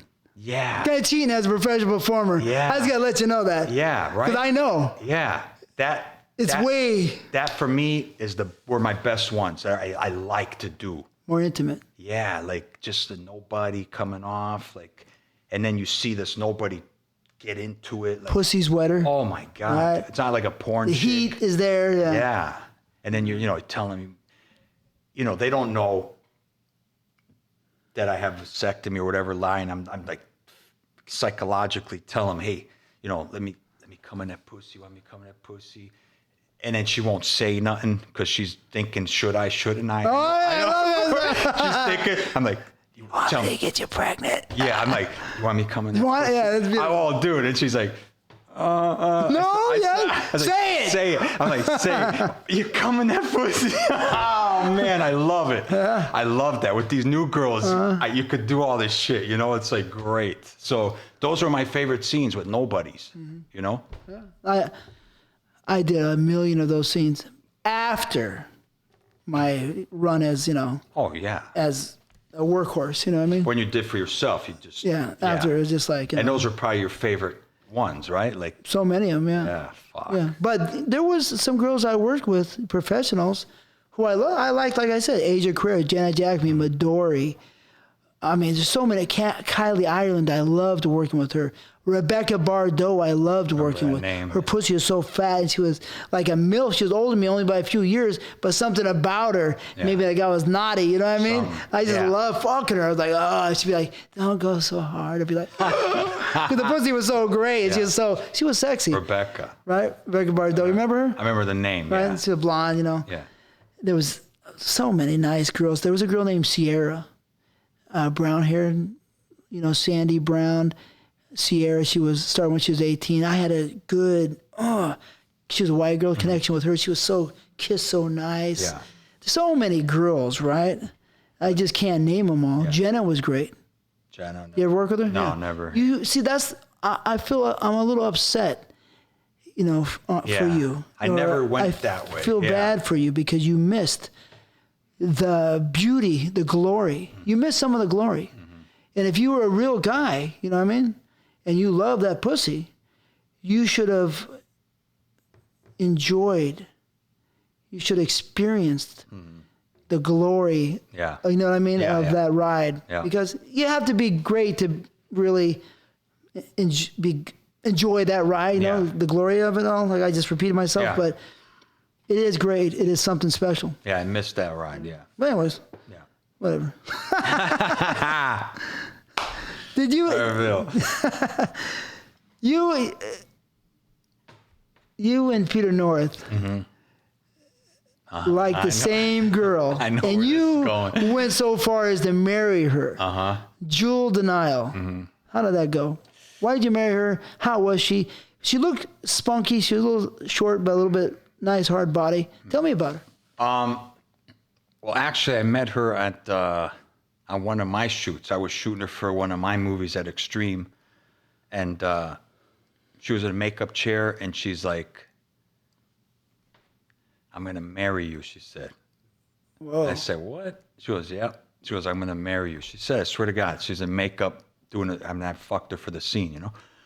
Was it a good scene? It was good. Yeah, she's a sexual. She's down. She's good. Good pussy though. Was pussy good? Pussy was Hanging lips or no? No, it was a little like more puffy the way I like it, right? puffy kid pussy, like, you know, lips tucked in, you know, it looks like a little baby, but puffy, you know, but no lips. But good. Yeah, it was good. I liked it. Wet? It was good. Yeah. She was great. You know, I enjoyed it, felt good. She's connecting, you know, like giving me the good vibes, you know, the whole thing. Is she pretty? She was beautiful. Because I've seen her a couple times, right? But I didn't really look and, She's pretty face. you know, work the face over. Pretty face? Beautiful, yeah, beautiful. Nice, the look I like, you know, dark hair, dark eyes. She was white, but like nice little features. pretty for me, you know? And I fucking married her. You know, I dated her for like, what's funny is we dated longer than we were married. So we dated for 2 years and we were married a year and a half. And then that was it. Just because, you know, we're doing porn, she's doing stuff, I'm fucking other girls, she's fucking. Yeah, so it's like there was nothing really there. We're like kind of just coexisting and, you know, there's no like intimacy because we're always fucking other people for work. I mean, there was nothing going on, you know, and then it just fizzled out, you know. I felt it hard, right? Because I was with Dominique Simone for like a year and a half. We were both in the business. Dominique Simone, yeah. Right. Black girl, right? Yeah. And I felt it hard to know she's out sucking and fucking, come back home, cum stuck on her neck. You know, I say clean it off now, right? Fuck. Dripping from John Doe, you know what I mean?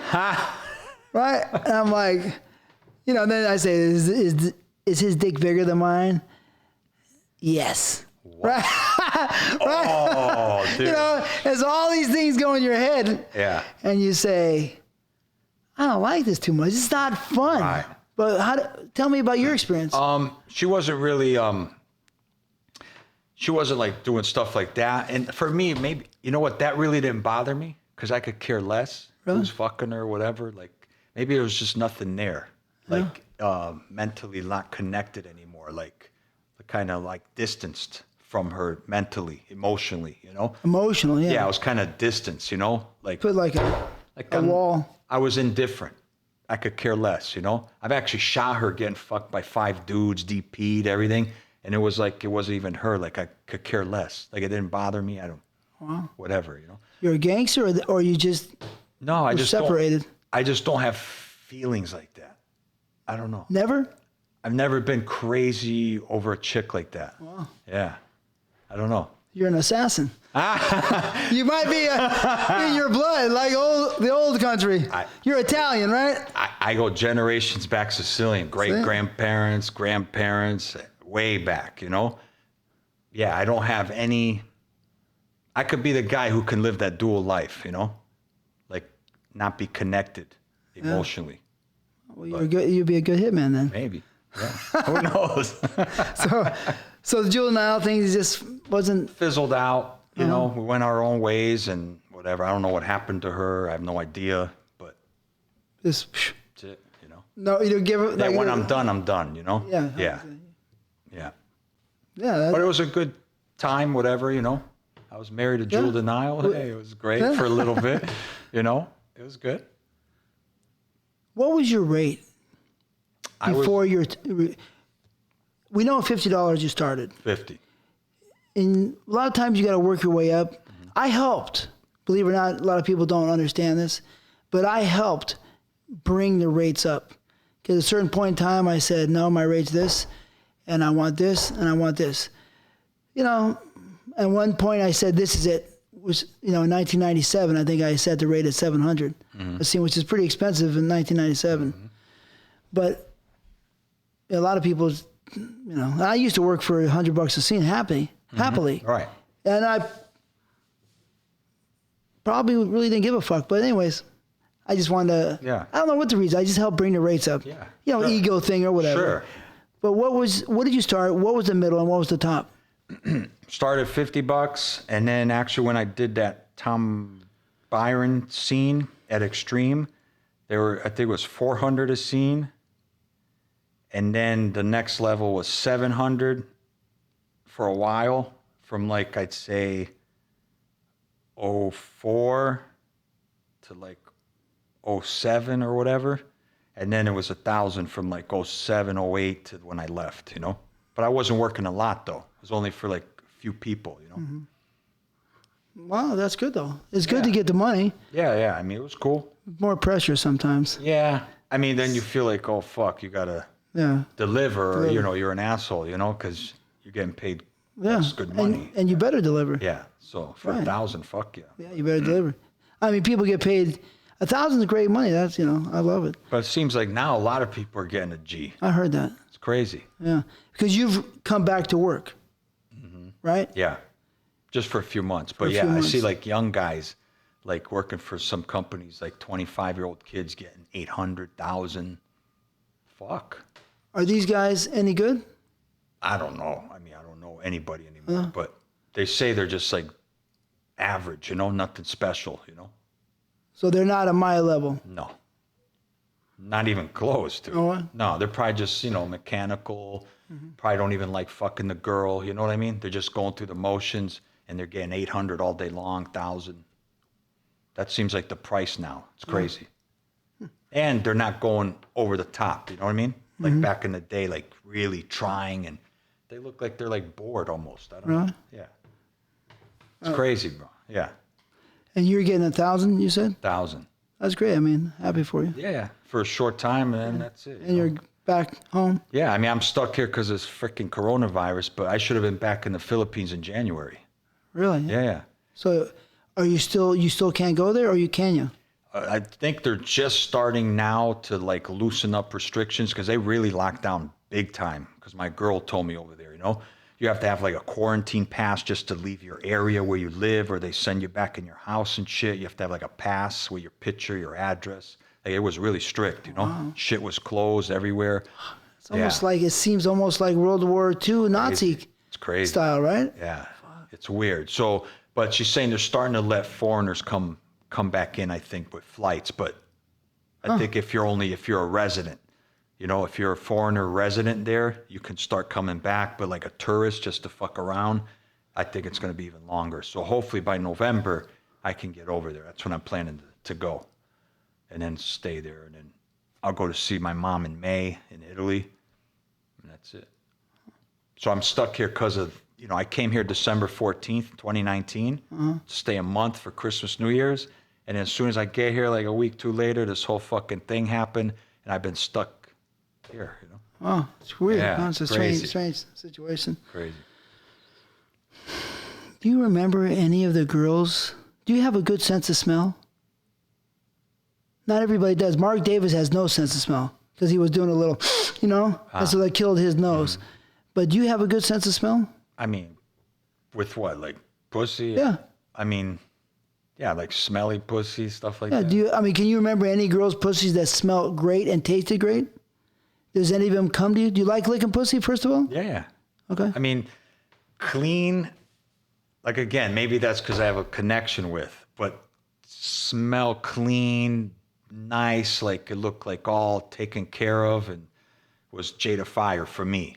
Like just clean, it doesn't have that pussy smell, just like clean, just came out of the shower kind of smell, like beautiful, Yeah.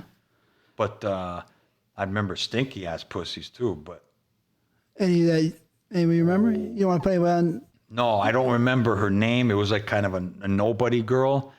And I got to tell you, dude, I shot it at, that house up on Mulholland, the white house that goes down on the hill. They just had a shooting there from some hip hop party or something. It used to be P. Diddy's house up on Mulholland, right? This roof retracts. No, 3-level pimp house, really? right? I don't think I went there. Huge monster house. And we shot a scene in the far end over there of this house with this girl just came up from Huntington Beach. Stunk like a dead body, pussy. Like disgusting, Fucking her, smell, camera guy almost had to stop. It really smelled like a dead body, right? And then I'm like fucking her, and it was all red. It was probably all fucking infected. It was nasty. Her pussy looked tore up, like she hasn't showered, dirty, And I made her suck it out of her pussy to taste that smell, How dare you come here with this stinky shit? You could smell that pussy at the other end of the house. I mean, it was disgusting. It smelled like there's a dead animal or a dead body. Nasty. I smelled that before, yeah. Brutal. But clean, most of them are fine, like pussies, but the real, like roses and beautiful was the Jada Fire, Well, I mean, you're telling me you work with a lot of new, fresh girls. So these new, fresh girls, a lot of times they're walking around with normal, musky, because I like them musky. I like that smell. I'll sniff it up, right? But, good and natural. Yeah. So those are the girls that I see. They come in, they like you, they're excited. Yeah. And their pussy's going to start getting wet, and then you're going to be like, And they taste sweet and good. Yeah. So a lot of those in there? And I like those, for me, kind of like you, like not little smelly. And I like it when they're like kind of little hairy, little unkept down there. Smell the musk. Yeah, it's like natural. It'll make my dick hard. Yeah, it's like the natural thing. Yeah. And not so perfect, you know? Right. That's more horny for me too. Like not perfectly buzzed hair, you know, just hair on the sides and shit, whatever, you know? And the pussy lips you got to find between the hair sometimes. You know what I mean? That's, and a little smell, that little pussy smell, that's horny. Did you ever get any gifts from any girls? Gifts? Yeah. Start STD gifts? Oh, yeah. Special delivery? Plenty, yeah. Yeah? It's funny, I've gotten gonorrhea a gazillion times, but never chlamydia, never. Wow. So gonorrhea, yeah, tons. Yeah. That's a You common. wake up one day and you say, oh, Fuck. shit, this sucks. Fuck. You Go to Dr. Riggs? Yeah, Riggs, yeah. In the valley. He was the man, He's yeah. the best. He's still there? Yeah. Oh, fuck. I got to go say hi to him, actually, man. Yeah, I was there often, but the Riggs. Do you have any, so Jada Fire, I mean, is there any other girls that you just say that you loved, was so hot, so great to work with? Any girls that stand out I mean, off the top of your head? 1, 2, 3? my good era time where I had a lot of fun was actually at Extreme, because we had all those girls under contract. Jasmine St. Clair, Aisling Gear. Aisling Gear was there? Yeah, she was Really? contracted Wow. with her husband was shooting her stuff for like a little short time. So I got to work with her. But like my good girls to fuck at that time was Christy Mist. Beautiful. Blonde. Fuck. Oh, Christy Mist? Remember? Was blonde? Blonde, blue eyes. Beautiful girl. Christy Mist. She was doing nasty stuff. I like fucking her. Maybe I fucked her. I don't. Yeah, Jessica Darlin. I never fucked her. Yeah, see, those were like I don't think. Yeah. my era girls. They were like, They were over at Extreme. they were good to fuck. They were into it. They were down, whatever you want to do. I think Jessica Darlin and Christy Mist. And you know who I also liked that was there for a minute? And I fucked her in a few scenes, was Monique. Ooh, she Oh, made we me forgot about Monique. fuck. She made me crazy, Monique man. was She, gangster. oh my God. She was fucking like a devil came out of her, man. She was super. Unbelievable. Performer, unbelievable. Super. And she was great to look at. She was Super.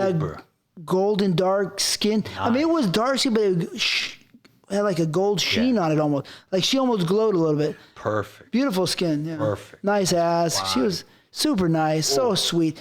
She had that strong personality, but inside her, she was so sweet. True. She's just like one of the sweetest. True. But then when she starts fucking, it's like another person. It's crazy. She was amazing. She was a great girl. She was one of the good ones too. You know, she wouldn't work with me at the beginning. She was scared to work with me for, like a year or two. She slowly got into business. And then after that, she loved me, yeah.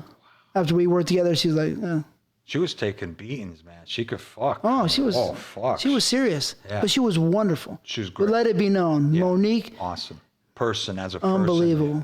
Was she dating, was it Lex? Or Yeah, I think Lex right? told me he dated her. Yeah. Lex, yeah. Lex is good. Yeah. What directors? So you didn't really work. So it seemed like you kind of slipped out of all the directors and the pressure and stuff. You went to Extreme. So you kind of slipped out of it a little bit. See, you're right. Right. Because, so I kind of escaped the hard pressure stuff. You're right. Because I went, like, at Extreme, as soon as I got there, I was just working for them.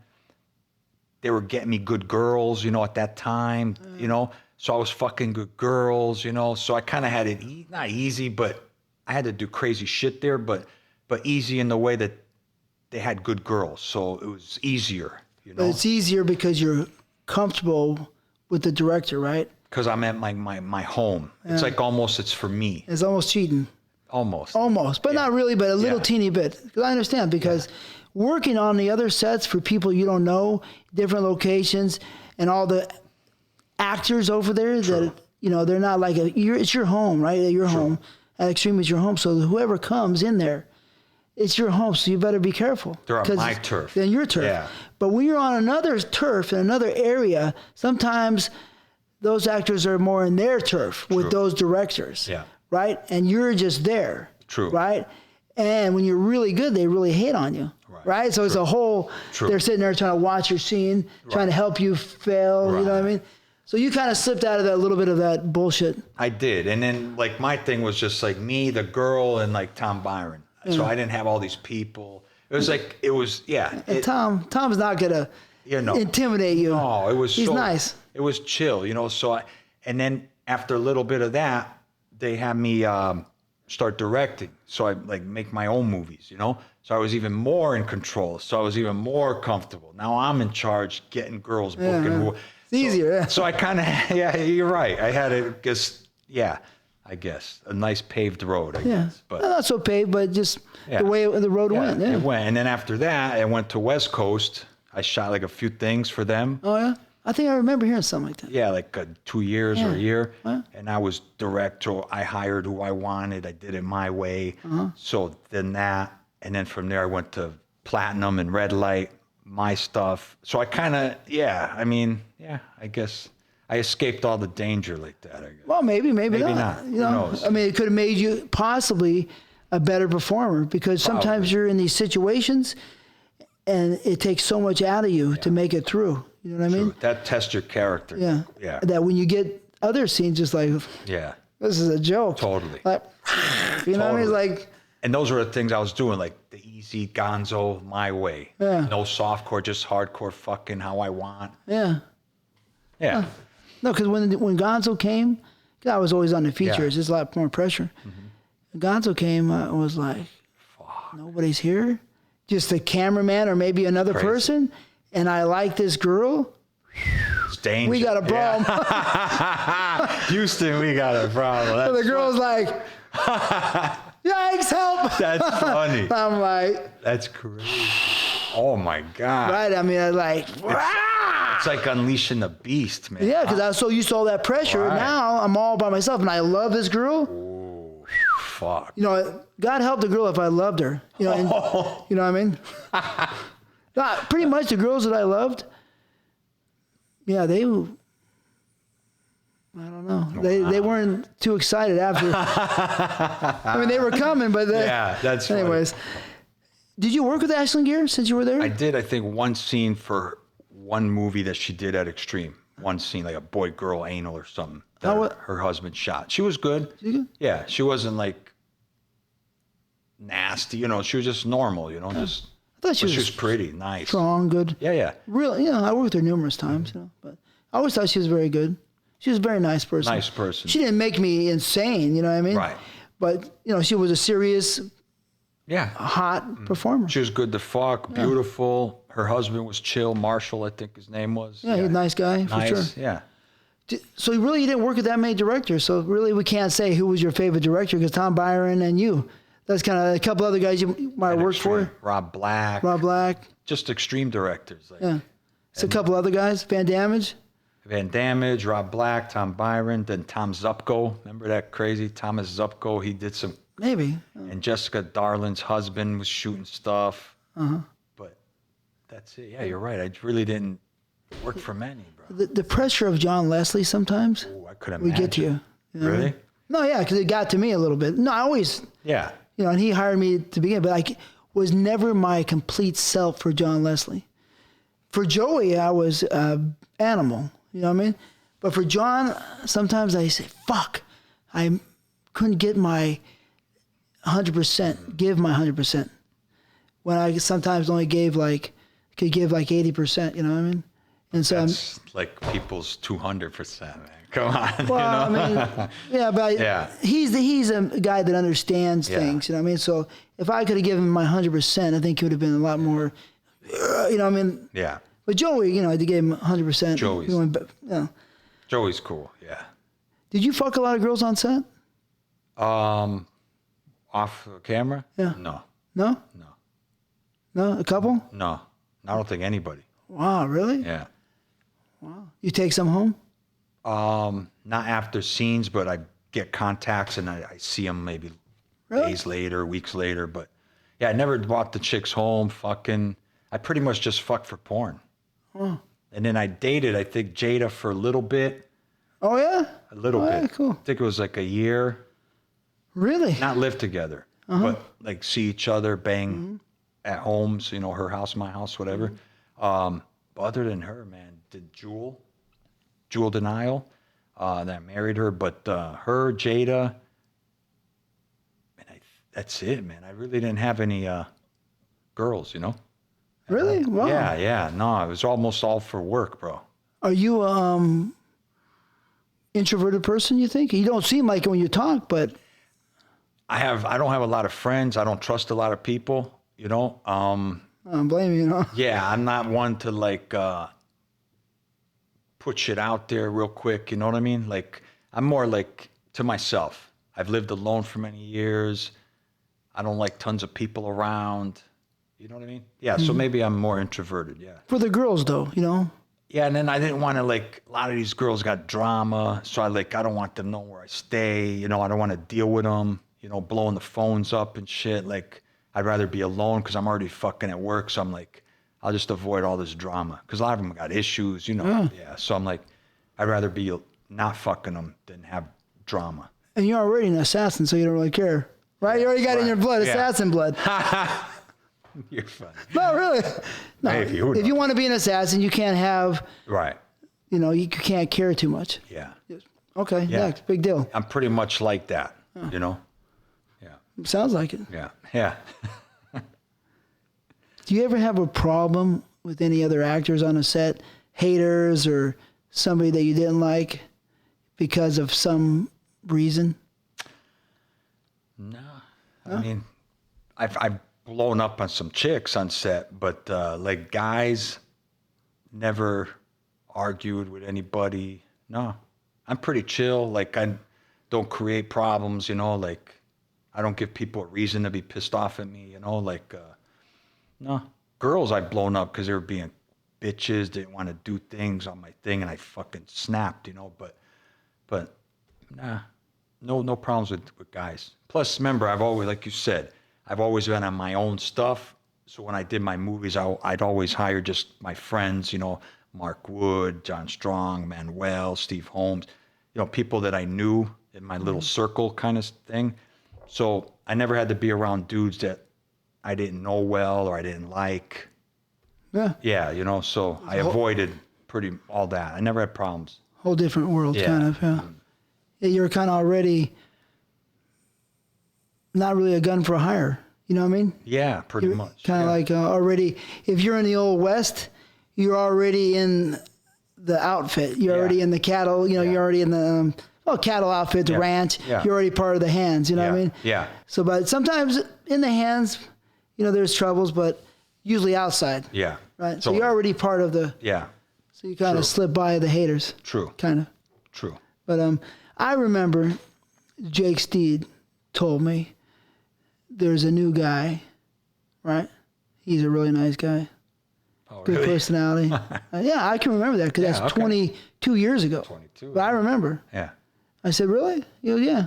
He did a good job. He's a nice guy. The girls like him. Thought I'd let you know. Oh, wow. Okay. Nice. Thanks. Because I was always paying attention, you know. He always updated me, you know. Okay. From somebody new that came around. Wow. You know? Thanks, Jake. Cool. Yeah. Nice. I remember that. Awesome.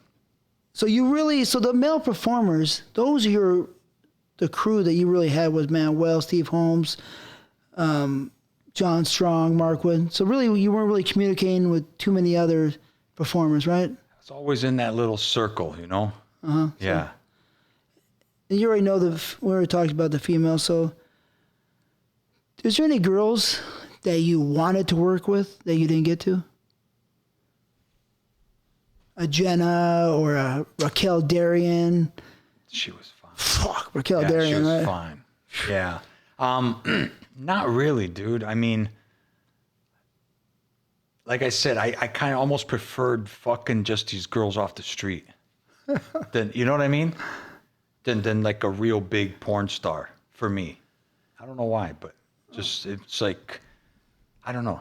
Because she doesn't know what she's getting into, you know, like kind of thing. I don't know. You can like talk shit, see what she will do, won't do. I don't know. I like that. More amateur-y kind, you know. But no, probably Raquel Darian would have been fucking. She's fine. She's got that nice look, you know, brunette, right? Everything. Beautiful. She was on my first set. Right? You fuck her? No. Her boyfriend was such a fucking hater. He would never let me come near her. And he even used to look at me. I mean, I really wanted a piece of him badly. You know what I mean? I think he wanted a piece of me, or he thought he did. I don't think he really would want a piece of me, I don't think. But maybe he's got skills. I don't think he would really want a piece. Yeah.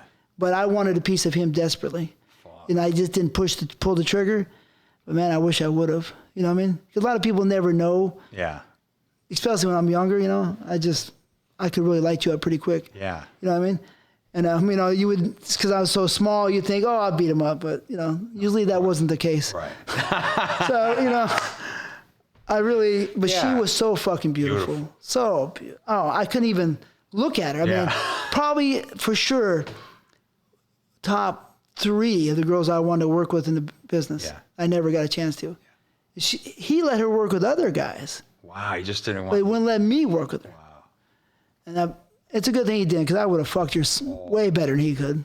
Killed. Yeah, That. she was beautiful. Yeah, if I had to pick one from that time, she's got the look I like.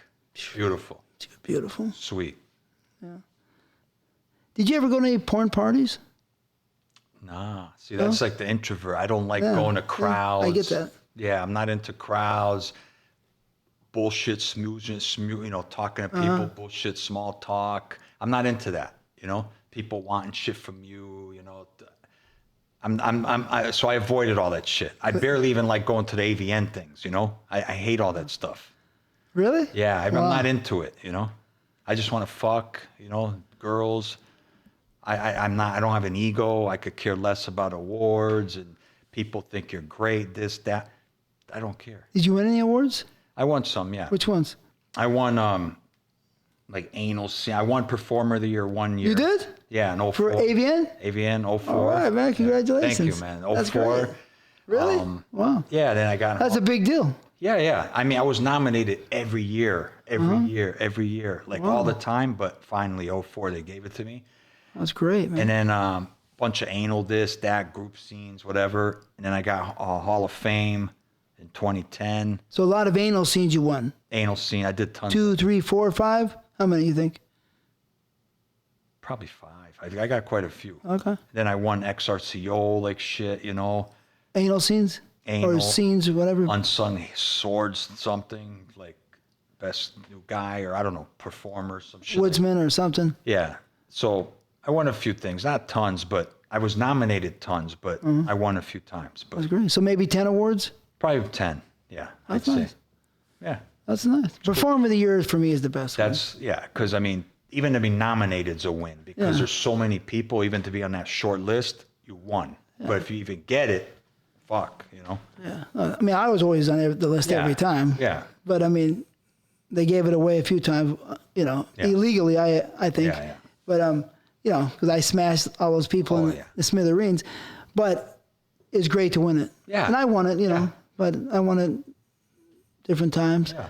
But that's great. Congratulations. it's cool. It's a big deal. I think it's a big deal. Yeah. For me. For you. For me, that's the Yeah. top. Yeah. We're not here for acting. We're here for fucking performing. Right. So when you're the Performer of the Year and you legitimately get it, you're a bad motherfucker. Yeah. I mean, other guys on that list were, I think, awesome, you know. Yeah, I feel I deserve to win it. If not that year, some year. I think I've done enough to qualify to win it once at least. And it was that year, and it's cool. I'm happy. But Love it, yeah. think about me. I believe that I am the same dude I am before I came into porno. Like, I'm totally the same guy. Porno has not changed me, diverted me. I am the same dude. If you knew me in 1995, I'm the same guy. Like, I'm just grateful that I was able to do this, make a living from it, and then stop working from it. It's like amazing. Sometimes I think, I go, man, is this a dream? Like, this is like only few people in the world like us get to do this and have success from it. Like, I'm like shocked. Sometimes I like have to like go, wow, dude, you're fucking lucky, you know? So I'm just humbled. I'm grateful. I'm happy. I'm just, it's amazing. All right. Yeah. I completely understand, which is a good segue into the next questions. Okay. Okay. Right? So, what was your childhood like? How was was your mother and father loving, caring? What kind of income status were you growing up in? Okay. My parents are both immigrants from Sicily. My father came in 1967 with nothing, just suitcase, whatever. Came to America, Connecticut. My dad had his brothers here already, and then they called for them. You have to like petition, whatever. So my mom and dad came. They just got married in Sicily. Came here in 1967. Did they stop at Ellis Island, or that's way past? No, they went right to the airport. They was JFK. I don't know. Yeah. Before Ellis Island was 1920 or something. Yeah. No, they went right to JFK. Okay. Then they went to Connecticut. And so I was born 2 years later in Connecticut. And 69? 69. Okay. And my dad was a mason, laid bricks. My mom was a seamstress, the typical immigrant job stories you hear from people that come from another Just have to work. Worked hard. They never had much, Were they educated in Sicily, or just working? My dad went to 3rd grade, and my mom maybe a little further. My dad grew up in the right before World War II. He had it hard. His poor. Poor, like 7 brothers, poor. My mom had a little better, but just poor. They're just no money. So. Everything I've done, I've pretty much done myself, So, but they sent me to school. I went to Catholic school all the way through high school. That's a private school? Private school. They had to pay money. Then my sister went too. Wow. So they just worked hard. My dad worked 7 days a week. Wow, really? Just busting 10 hours, 12 hours a day? Oh, yeah. Laying bricks, busting balls, man. Break your bones, gets you old. That gets you old, yeah. Yeah, dude. Always in the sun and shit, So they worked hard. So I came from a really tight family. My parents stayed together till my dad passed. So I never had a broken family. I have a sister younger than me, and we're close. We're fine. So I have a good childhood. Catholic schools. I was an altar boy. A lot of love then. They loved you. Yeah, like loved you. Who? Your mother. Oh, father. yeah. You're important to them. Yeah, loved, always took care of me and my sister, did the right thing. They never fought. We never saw bad things in the house. I had all my other 6 uncles, aunts, cousins in Connecticut. So we were always going Christmases to each other's houses, eating over my aunts. I had a tight unit of not just immediate, my mom, dad, but aunts and uncles. So cousins, we grew up tight. So I have a strong core from a back family life, no problems. And then I end up in porn. I don't know, but I have a normal childhood with no problems that I remember, like anything that was weird or just normal. Were you good in school? Average. Average? Yeah. B is average? B to C. B to C. You were just I'm not into studying. It just bores me. I just did it to do minimal just to get by, I went to university. I have a bachelor's degree in business. I did that right from high school. So I finished college. I hated every second of it, but I just did the 4 years and that was it. Then I came to California and then. Were you ever in fights in school? No. No fights? No fights. You ever been in no street fights? No street fight. You ever trained martial arts? No. Wow. You never no fights? No, bro. Wow, man, that's incredible. I'd get killed, dude. I don't know. Yeah. How did you do that? In my neighborhood, I couldn't walk down the street without them trying to kill me. I grew up in all Italian neighborhood, but Yeah, there's some rough Italians. Yeah. Oh, yeah, I knew some. Yeah. Yeah. But I don't know. Maybe I'm just good at getting along with everybody, man. I've never had any threatening situations where people wanted to fuck me up. Never, dude. You know what? I'm going to say something strange to the people and to you. Sometimes it seems like if you're given a lot of love, especially from your family, right? That it exudes out of you like a magnet where you're loved, and the people might have to love you because this invisible bond of love is inside you, right? Mm-hmm. And so when people see it, there's no threat there. It's like an invisible love. Yeah. Kind of something that's attractive, you know what I mean? Mm-hmm. And you're not looking at it because you got love, so you're just, it's in your eyes, it's in your spirit and soul, so there's no trouble for you. Mm-hmm.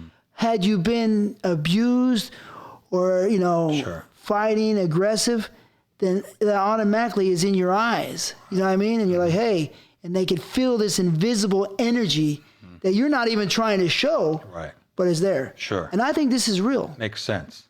Yeah, makes sense. It's weird. It's like what your body and mind has been trained to do. So you'll extract love 9 times out of 10 out of everybody. Totally. You think you'd get that sometimes? Yeah, I feel like for me, because I'm a calm, easy, nothing really works me up, I have a lot of patience. Yeah. I get put up with a lot of shit. So, yeah, I don't have like the anger thing. It takes a lot, but I guess I exude more like happy things to people. I don't attract, like when you meet me or you don't see like an angry dude or like a pissed off guy or hating the world guy. I'm just an easy, chill. Right. I want everyone happy. I don't want, just be cool, I don't know. Maybe it's just like you say, exudes. It might really be the law of attraction. Yeah. Right? Yeah. Like crazy, real, supernatural, invisible shit. Yeah. Totally. Yeah. Maybe a science should be made out of it. You know what I mean? Yeah. Or maybe they don't want a science made out of it. Yeah. Right? Anyways. If you're like that, you kind of attract the same thing, because you're giving that out. Yeah, that's what I mean. And so like, and your body magnetizes goodness to you possibly. Right. Or, or calmness. Yeah, I believe all that stuff. Yeah. Yeah. Have you heard of that before? Law of attraction. Yeah. Yeah. Yeah. But I mean that if you were given so much love that you'll get it. Yeah. Have you heard that before? No. That you give it. When you get it, you give it. You give it, but you'll attract it. You'll make them come to you. Right. And when they come to you, they will give you love because there's nothing else on you. So it's just love circulating. Right. So you're not really given, anger or aggression, That's how I think. Yeah, sure. I've come up with this over the years, and I've seen people, and I've studied them, and I've seen how they react and how the people react to them. I, myself, grew up in a much different situation. You know what I mean? So, and I don't even try, but trouble came to me wherever I went. Yeah, right. Period. It's like, used to come by the bundles. I'd be like, what'd I do? Oh, dude. Anyway. Yeah. So what job did you have after you got out of college? 4 years of college, so you're 22. Yep. Were you working also during college? Yeah, I was working at a bank after hours, like processing checks, like mixer and coding checks, so the credits balance the debits, whatever. And I did that at part-time at night, like 4 to 8 p.m., So then school during the day. Then when I left college in, it was December 91, and then May of 92, I drove to California from Connecticut with some stripper chick I met while I was still finishing college, like November, whatever, December. I met her at a strip club. I used to go during break from the bank right down the street. We'd go for like an hour me and my friend. She was a Mexican girl, stripper from California, from Anaheim. And then I was planning to go anyway to California. I'm like, fuck, I got my in, I got her. She was on a circuit. She's going back to California. I missed her. I would have missed her by 2 days. I barely met her. And then I convinced her to stay. Did you fuck her right away? Oh, yeah. I was fucking her, And then she stayed, right? And kept working at this strip joint, right? And then I moved her in with me at my parents' house. And then we saved money. She was stripping, making money. I was making little money at the bank. And I already finished school in December.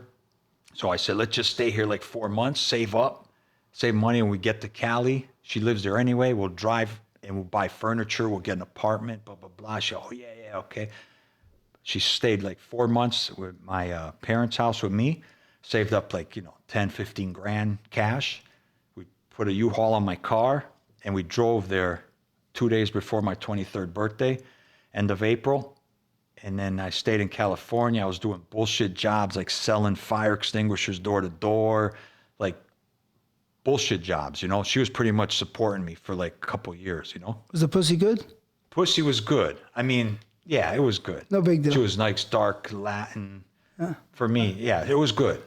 She was sexy body. She danced sexy. She was nice. I was into her, and I didn't just use her to come here. I mean, I liked her anyway, Like she was a hot Mexican chick, But so that you get here, and then what happened? You're selling door to door? Selling bullshit, fire extinguishers. I worked in a bank part-time through a temp agency. I was doing like bullshit 6 months here, bullshit. She was the one supporting me pretty much. She was still stripping here. She went back to stripping in Anaheim. So she was making the money. I was like, being taken care of, I guess. Oh, fuck it. It's all right. I mean, it's cool. Yeah. So then what happened? And then we just we were together like 5 years or something, fell apart a little bit. So this was 92, 93, 94. It was right around the restaurant time. We kind of we still stayed friends a little, but we broke up. She got her own place. I was doing the restaurant, but we weren't really together anymore. Kind of finished, So basically, you went from that straight to the restaurant. Yeah, bullshit jobs. And then, hold on a second. Then I went to like a janitorial, the Janny Clean with the big trucks that take you like restaurant, tablecloths. They wash them, bring them back, doormats, that kind of business. I did that for a little bit. And actually, I even went to be a cop for LAPD. Wow. Yeah, this was 94, right before I did the restaurant. I can see you as a cop a little bit. Yeah. I went, dude, to LAPD. But a cool cop. Yeah. I'm chill with everybody, Yeah, I would have been, So I would have been a cop since 1990. I would have been a cop already many years, but I got discriminated against. This was 93 or 94. I passed the written. I did the physical. I came out like second out of 20 people, like carrying dead weight, jumping walls, all this shit. You had to run laps and stuff. Were you working out then? Do you work out? No. I just do push-ups, sit-ups, but I'm lame with the working out, lazy. Okay. But I came in second compared to all these other people. One dude was better, So I did good on that. I scored well. I did the oral exam. I went on ride-alongs with the cops. In the oral, I got an 88, and I'm like, great, I'm going to now it's the psychological, and then I'm going to the academy, And then a Spanish dude after me came out, and he got like a 70 or something. I found out he scored less than me, but homeboy went forward, and I didn't. That was it for me right there. So I didn't go forward. So I'm like, how's that fucking possible? I did better than this dude and everything. And it's because a cop on the ride along, this white old cop says, man, at this time, man, you're probably wasting your time trying to be a cop, because right now they got this quota where they got to meet minority hires like women, blacks, Latins. So I was white, so I was like discriminated on. If that wasn't the case, I'd be a cop for fucking 20-something years already. Is that crazy? Yeah, so fuck it. But then there wouldn't have been porn, so... Yeah, I mean, they did you a favor. They did me a favor. I look at it like that, yeah. I guess that's the only way you can look at it. What's your last name? Menta. Menta, right. You told me that, so. Yeah. That's Italian, though, obviously, right? Yeah. I mean, Sicilian. I mean, you're not getting much more Italian. They consider that white, Caucasian. It's crazy. Yeah, it's strange. So women were going forward, Asians, even with shitty scores, they were going forward. Do you have any thoughts on that? Any no.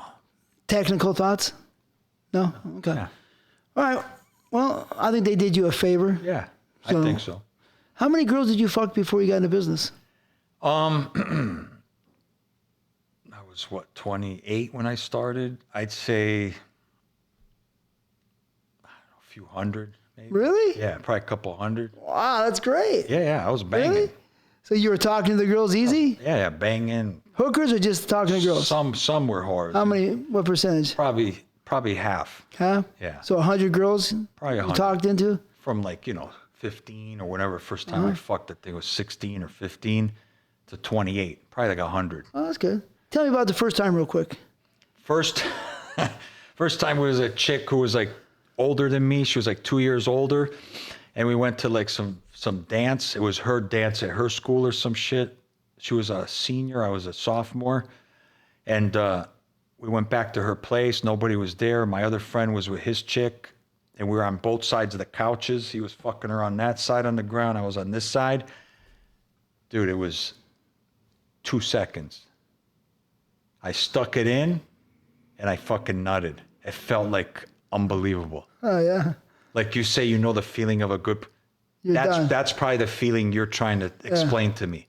It was literally, I stuck it in and I came. It was like 2 seconds. It felt like that was the first time.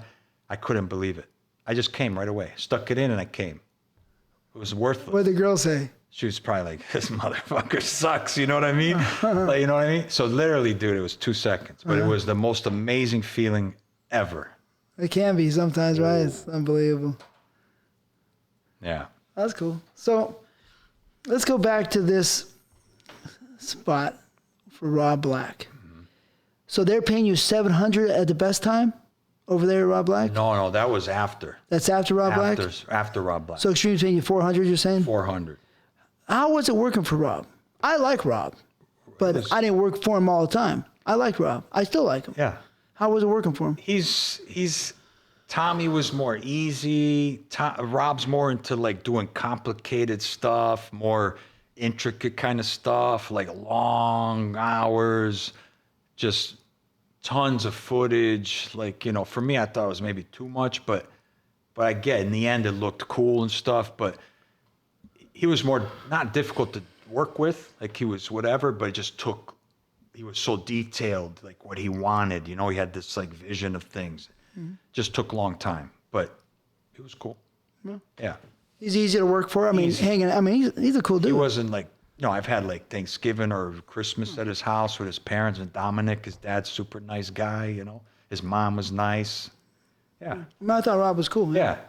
No problems. Yeah. Tommy, how about working for him? Tommy was chill. Super easy. He's a performer, so he knows what it takes. Right. And Tommy was a great performer, in my opinion. Yeah. And a lot of girls loved working with Tommy. Yeah. I talked to, Christy. I don't know if Christy Ginger loved Tommy. Ginger. Yeah. He was just chill. He's like easy, He just does his thing, I don't think he appreciated me so much, coming in and taking all the work. You know what I mean? I took a lot of work from everybody. Yeah. And, I was young, strong, hungry. Of course. And in great shape. Yeah. So I think a lot of them of course. didn't like that too much, especially Tommy. One day I had to call him up. I said, Tommy, come on. Don't be talking shit. Stealing this thunder. Yeah, he didn't. He talked shit, actually. I said, Tommy, come on, man.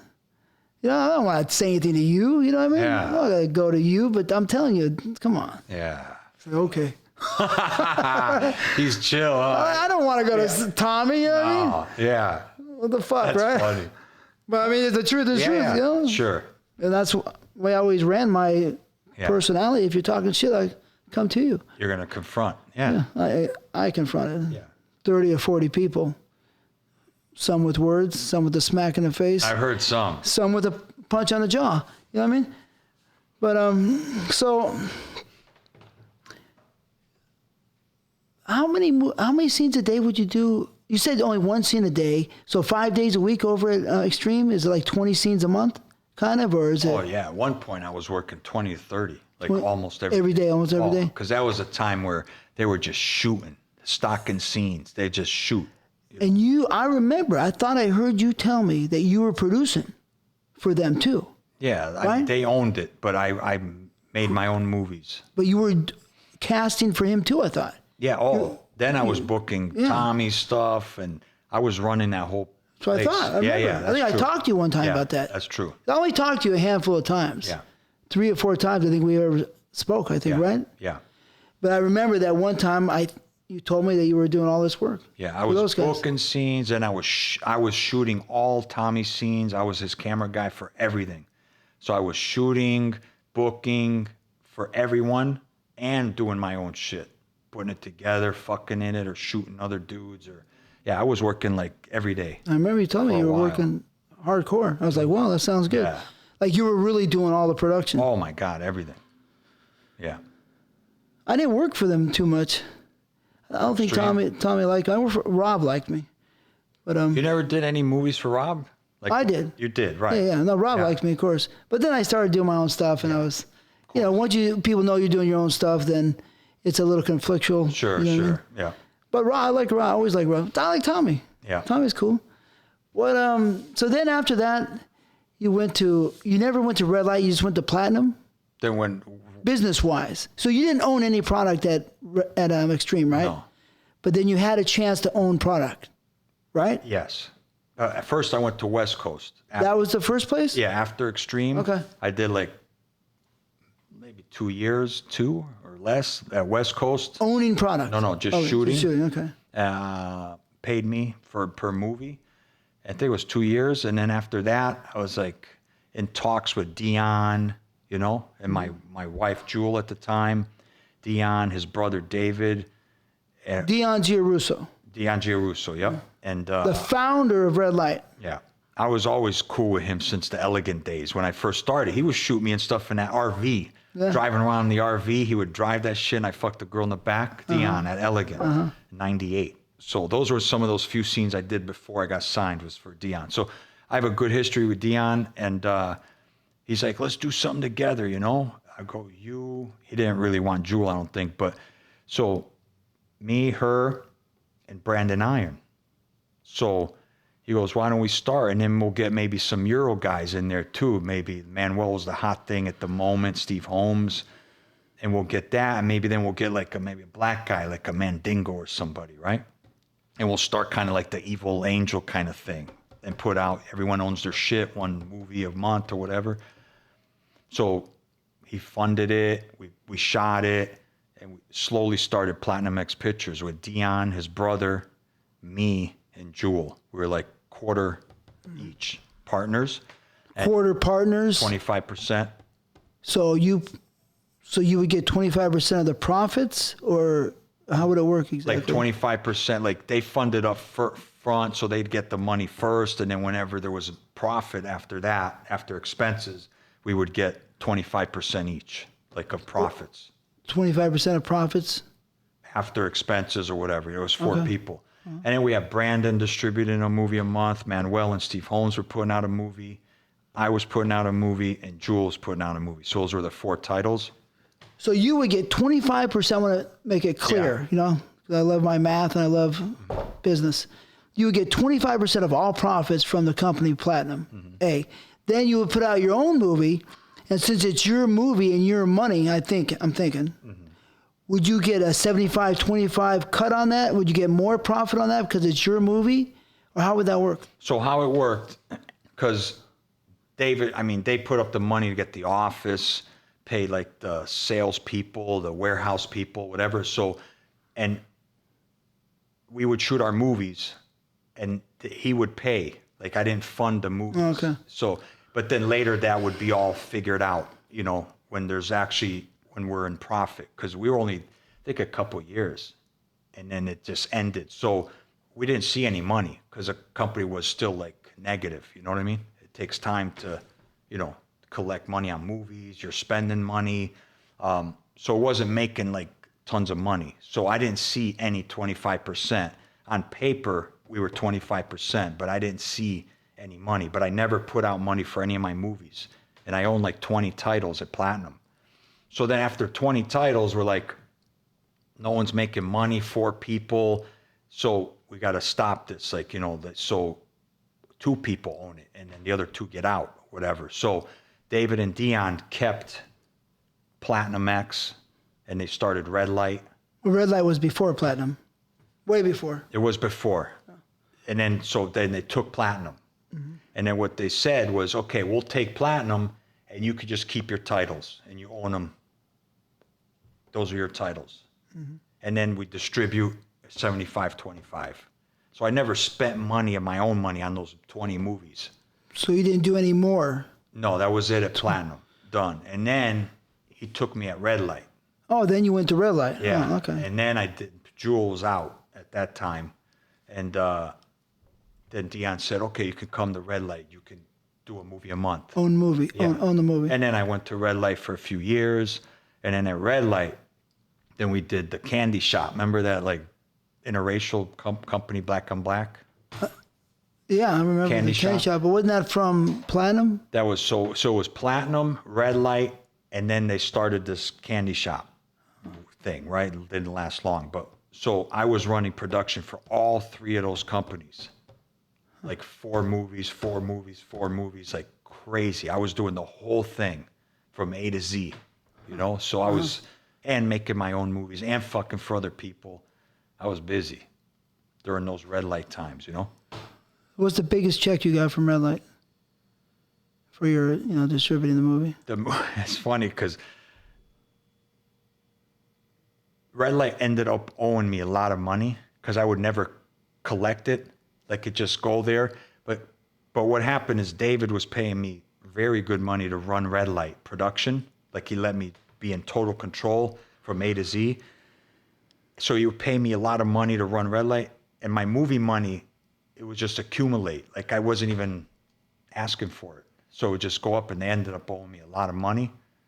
And then other shit happened. But so I never got like a huge check like from my movies ever, not once. They would pay me in like pieces, you know. Here's 10 grand, you know. Here's 8 grand. Here's 20 grand. But I never got like that $50,000 check or $100,000 check. I never did that. Never saw it.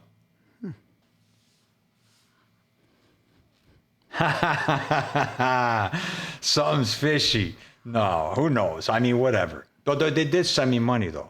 But I had another problem that I really don't want to get into. But they did send me money to different places in the big amounts. Oh, so you finally got money? I got paid, and then they still owed me when they sold Red Light to Pulse. Mm-hmm. Pulse bought Red Light, right? And they still had a big balance due to me, but they did end up paying it off in like 2 years, like a little bit every month. So in the end, I got my money, but it just took a long time, years, but I did get it.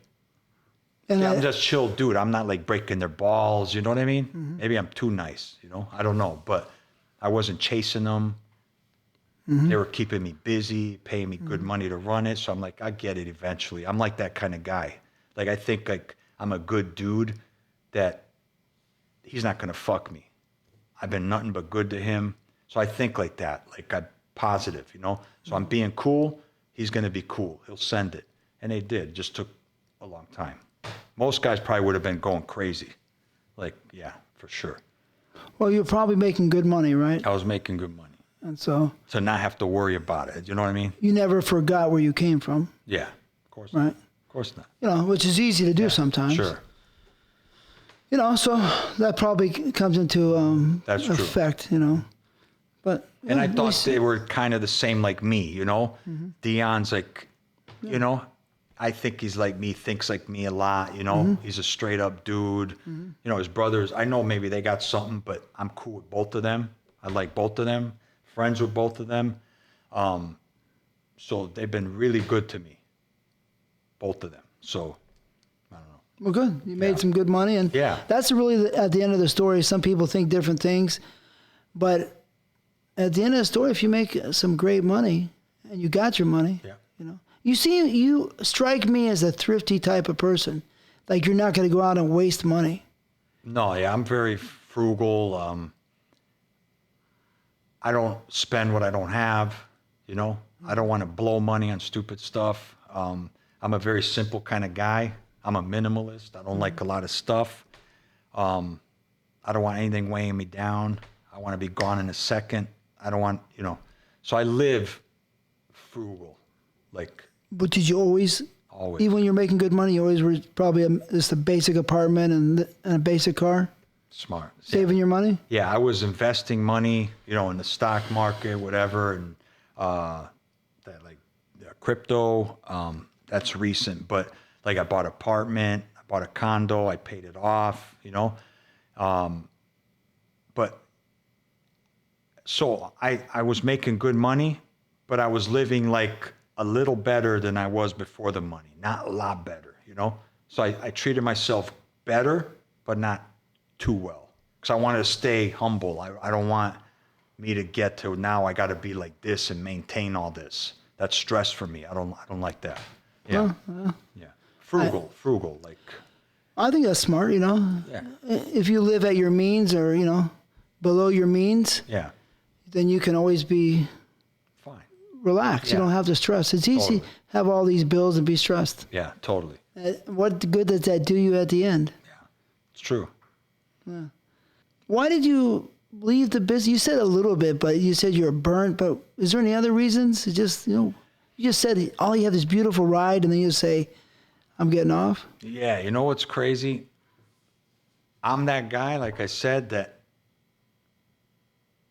you don't see it coming. Like, there's no buildup. Like, I was just done. I was like, but luckily I invested. I have money. I could say I'm done because I can take care of myself. But I was just burnt out. And I could feel it slowly. Like, I'm getting annoyed with the girls.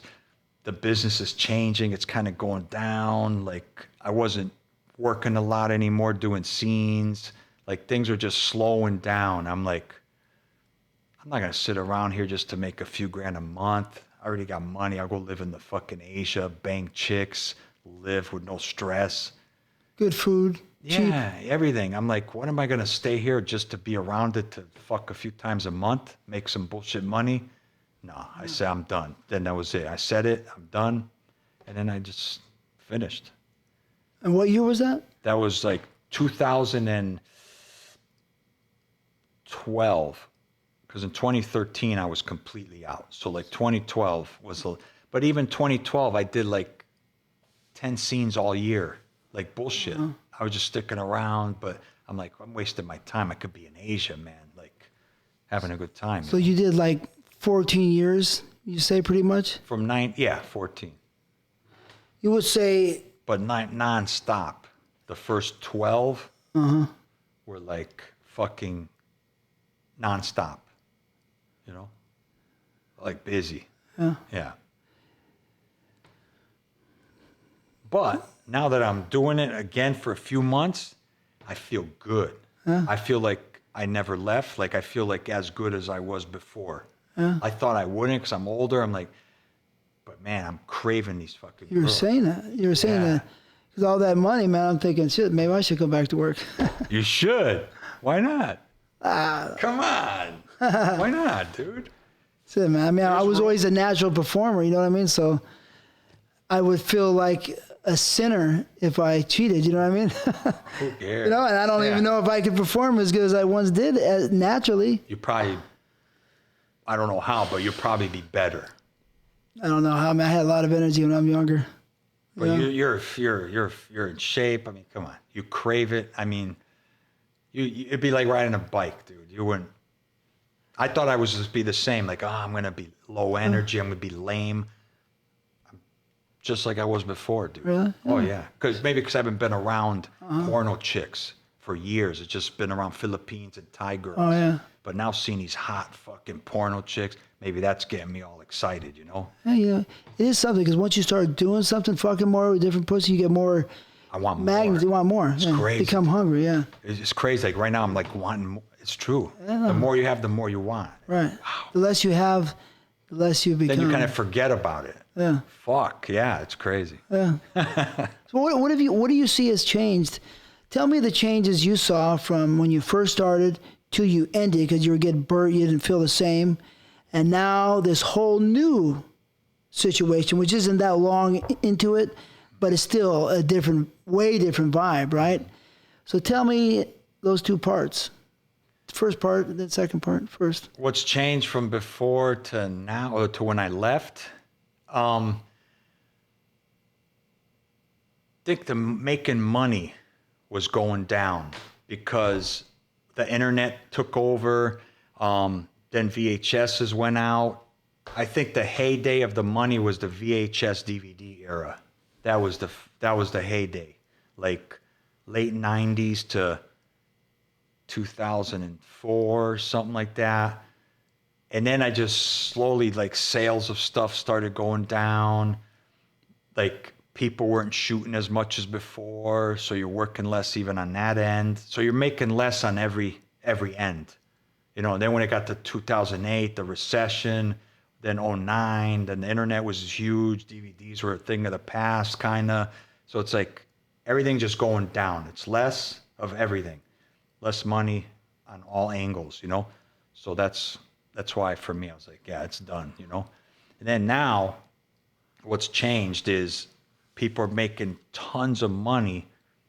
Like, forget DVDs are kind of like done. That's like that's like the VHS of before, you know?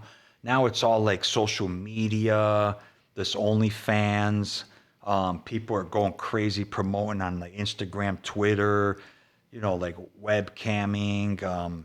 Everything's internet based. So if you're not in that world, like a lot of the old porn school guys are in that old porn school mode. You know, if you don't transfer over to this new way of making money, you're left in the dust, you know? So everything's internet, digital, tech, like that's where all the money is. Like all these reality kings, Bang Bros, Vixen. It's just changed, you know? Everything's about social media. I don't know, man. I don't know if I could stay in this long. I'm cool because I'm leaving soon, so I'm just happy to fuck some chicks, but to stick around and try to make money at it, I'm like, it's out of my league. Like, it's, yeah. The vibe is not. It's different. And like I told you, when you go stand in line, get your blood and shit, your COVID test, you're like a nobody.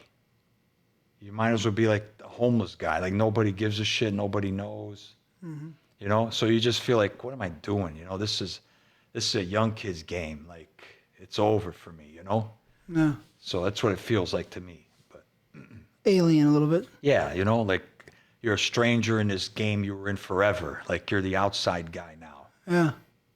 It's weird, dude, you know? Yeah. No, I was the AVN, and I was like, huh. Nobody recognized me. Was this last year or recently? Numerous times. Yeah. I mean, you know, not last year I went, but I just went for a quick second. So, but people don't even know my name. Is that crazy? Yeah. Yeah. You know, so yeah, it does feel, and I was, you know. Dude, you should be known by everybody. I was. You know? Pretty heavy duty, you know what I mean? You've been in it years. Since the 80s. Doing your own stuff. I mean, yeah, if they don't know, it means they don't give a shit. These people, I'm telling you, these guys look like they don't even care they're fucking. Mm-hmm. You know? No passion. Nothing. Okay. All right, so we're almost at the end here, but so I never got out of you. I just want to get it. Mm-hmm. What is the most you think you ever made in a month? You know, with all this stuff. 20, 30, 40? The most I ever made in 1 month that I deposited was 40 grand. How'd you feel? Super. Great, right? It feels crazy. Get your dick hard. Yeah, 40,000. I was like, wow. Like a deposit, like a bunch of checks for different things, you know? Yeah. That Beautiful, was, right? But not for a long time. Just a little bit, you know? But you're so frugal, so it lasted. Oh, yeah. So yeah. That's the big deal. Yeah. So, here's the question I ask everybody at the end. Can you describe in 2 words your experience in the biz? Extremely blessed. I don't know. Not that I'm a religious dude, but extremely blessed, you know? It's a dream, right? Yeah. I mean, like I said, few people in the world get to live it. So, yeah. It's hard to ever replace it. Yeah. In my opinion, it's a time and a place, almost like Rod Sterling's Twilight Zone. There's a time, there's a place, and here we are. Yeah. You know, and then the beautiful time that you got to be part of. Yeah. With all these new ideas and porno and stuff, probably will never come back again. Right. Or you'll never be able to enjoy the pureness of it. Yeah. So, you know. That's true. I'm 100% advocate of my time, you know, which is part of your time. Sure. So that's the end of the porno. I have a couple little questions. Mm-hmm. I like to ask this question. This is about the robots. Mm-hmm. Have you seen the new interview with Sophia? with Tony Robbins No. and Sophia? Have you heard of the robot Sophia? No. No? I know Tony Robbins, but no. All right. So Sophia is a robot that's a Oh, wait. And he was citizen. asking questions to Yeah. it? Okay, I saw something on YouTube. Okay. Citizen of Saudi Arabia. Ah, okay. Right. So why, I don't know. Why is she a citizen of Saudi Arabia? I have no idea. But it's from Hanson's Robotics in China, which is funded by China, I think, but has British, I think, I read that, British intelligence in China. But it's a Saudi Arabia citizen, so it's kind of tricky, right? But anyways, the interview itself has progressed so much compared to 2017 when they interviewed her. Yeah, Sophia is way farther ahead than she once was. Wow. Very scary. Where's Right. it going? Yeah. No, I mean, really scary. Like, she probably can have a better conversation than most people, Is that crazy? Yeah. you know? Yeah, today. Because people on their social media, they barely talk. So Right. she could probably speak better than most people. True. And answer better. Yeah. So what the hell is that? What's that? Yeah. So this is the question. I believe that there will be no need for male or female performers in the future if you want to watch porno. Because these robots will be so lifelike and they will be designed to do exactly what the people might want. Like programmed, like to do a But certain. they'll be made. Yeah, look real. Like, You're not going to, it's going to be at that level in 20 or 30 years, I believe. Would you come back to work and fuck one? I would, just because it's something different. I would.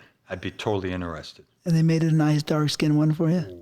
It might be even better than the what we're used to. Who knows? Right? Maybe it can make that pussy feel super for me. Pop. I don't know. You could just, Right? right? You know what I mean? It's No, probably better. Hotter. Yeah. You can do whatever you want. Put up the temperature. Right? Hotter pussy. Right? More massage. It probably better. Different Yeah. textures. More Yeah. snug. I would totally come back. I would come back too. Would you buy one? Oh yeah, if it's that good, for sure. Keep it in, and you know. Oh yeah, because you can always change modes, Right. and So, that'd be interesting. you- It's gonna happen because look, we're just advancing. Yeah. With technology. I mean, human fucking is gonna be a thing of the past. You know? population control is underway right now. It's the way it is. That's it. It's not a fantasy you could see right now. Too many people. It's gotta under get rid of control. Whether anybody wants to believe it or not, it. Yeah. it's not my problem. Yeah. But if you could see clearly now, like that song, you could see there are steps in place that's rearranging, reprogramming the human mind. That's what I believe. Yeah. Anyways, that's all we're going to talk about today. I appreciate you coming down here, spending time with me. Had a great time. You had a good time? A great time. Really? For sure. Thank you. Yeah. Thank you. I hope the people out there like it. And thank you. Cool. You got it, man. you, man. No problem. TTBoy TV out. Out.